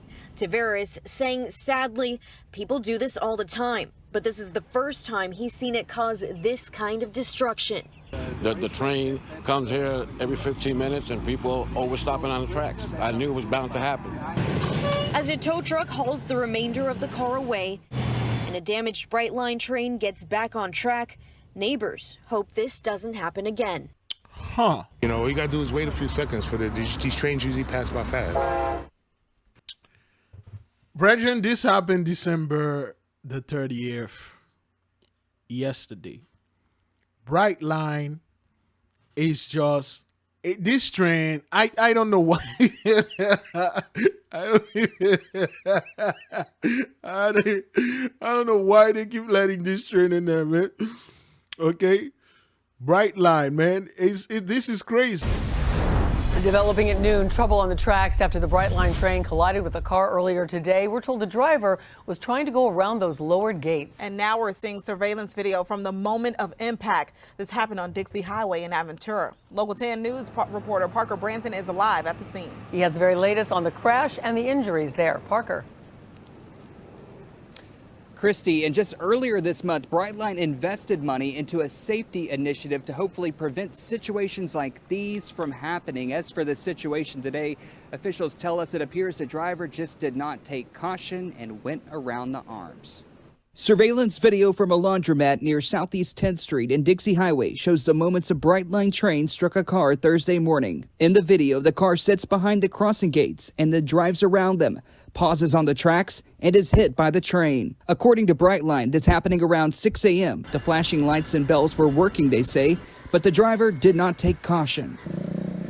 Sky 10 flying above the tracks in Aventura. The blue car is badly damaged and ended up being tossed to a grassy area nearby. Police covering the car with a tarp and towing it away. Renard Haynes lives nearby and says he sees people try to beat the train all too often. The gates will be coming down and guys will dip right through them and go on about their business. Just over 50 deaths have been connected to the Brightline train. They do say the majority of those are suicide. As for this one here today, it's still unclear if anyone died, but I could tell you that yellow tarp over the vehicle usually indicates that there is a body inside of the car. We have reached out to Aventura Police for the official word on exactly how many people were injured or died in this situation. Bright line. We're live in Aventura. I'm Parker Branton, Local 10 News. Bright line. You know, I witnessed this crash this morning on my way to work. This car heard and seen the train coming. It's official. There needs to be a guard at every train intersection. You mean the driver was incident? Driver should be get sued or loss of service, you know. This could have been a suicide too. Suicide, he stopped on the track. He was waiting for the train. He would have cost others less money. He jumped out. Yeah, it's a suicide. Yeah, bright line, man. For the trillionth time. Brethren, I'm telling you, it's like every single week, it's bright line always gets, always is it. It's about to be 11 o'clock. Let me prepare for the prayer, which you already watched. You know, how long we had this? Oh, 3 hours. So, you know, some of you gonna go get ready to do certain things, certain stuff we've been chastised here for. Go ahead and do your thing, man. Do your thing. All right. I'm getting ready to do mine. Just do what's on my mind, what's been putting on my mind, beloved. Fast, pray, repent, repeat. In a few more hours, it will be the Gentiles' New Year. 2021 literally went out with a bang. Fast, pray, repent, repeat. May the King reign forever. All glory and praises go unto the Most High, Almighty God. All the credits, beloved. Shalom. May the King reign forever.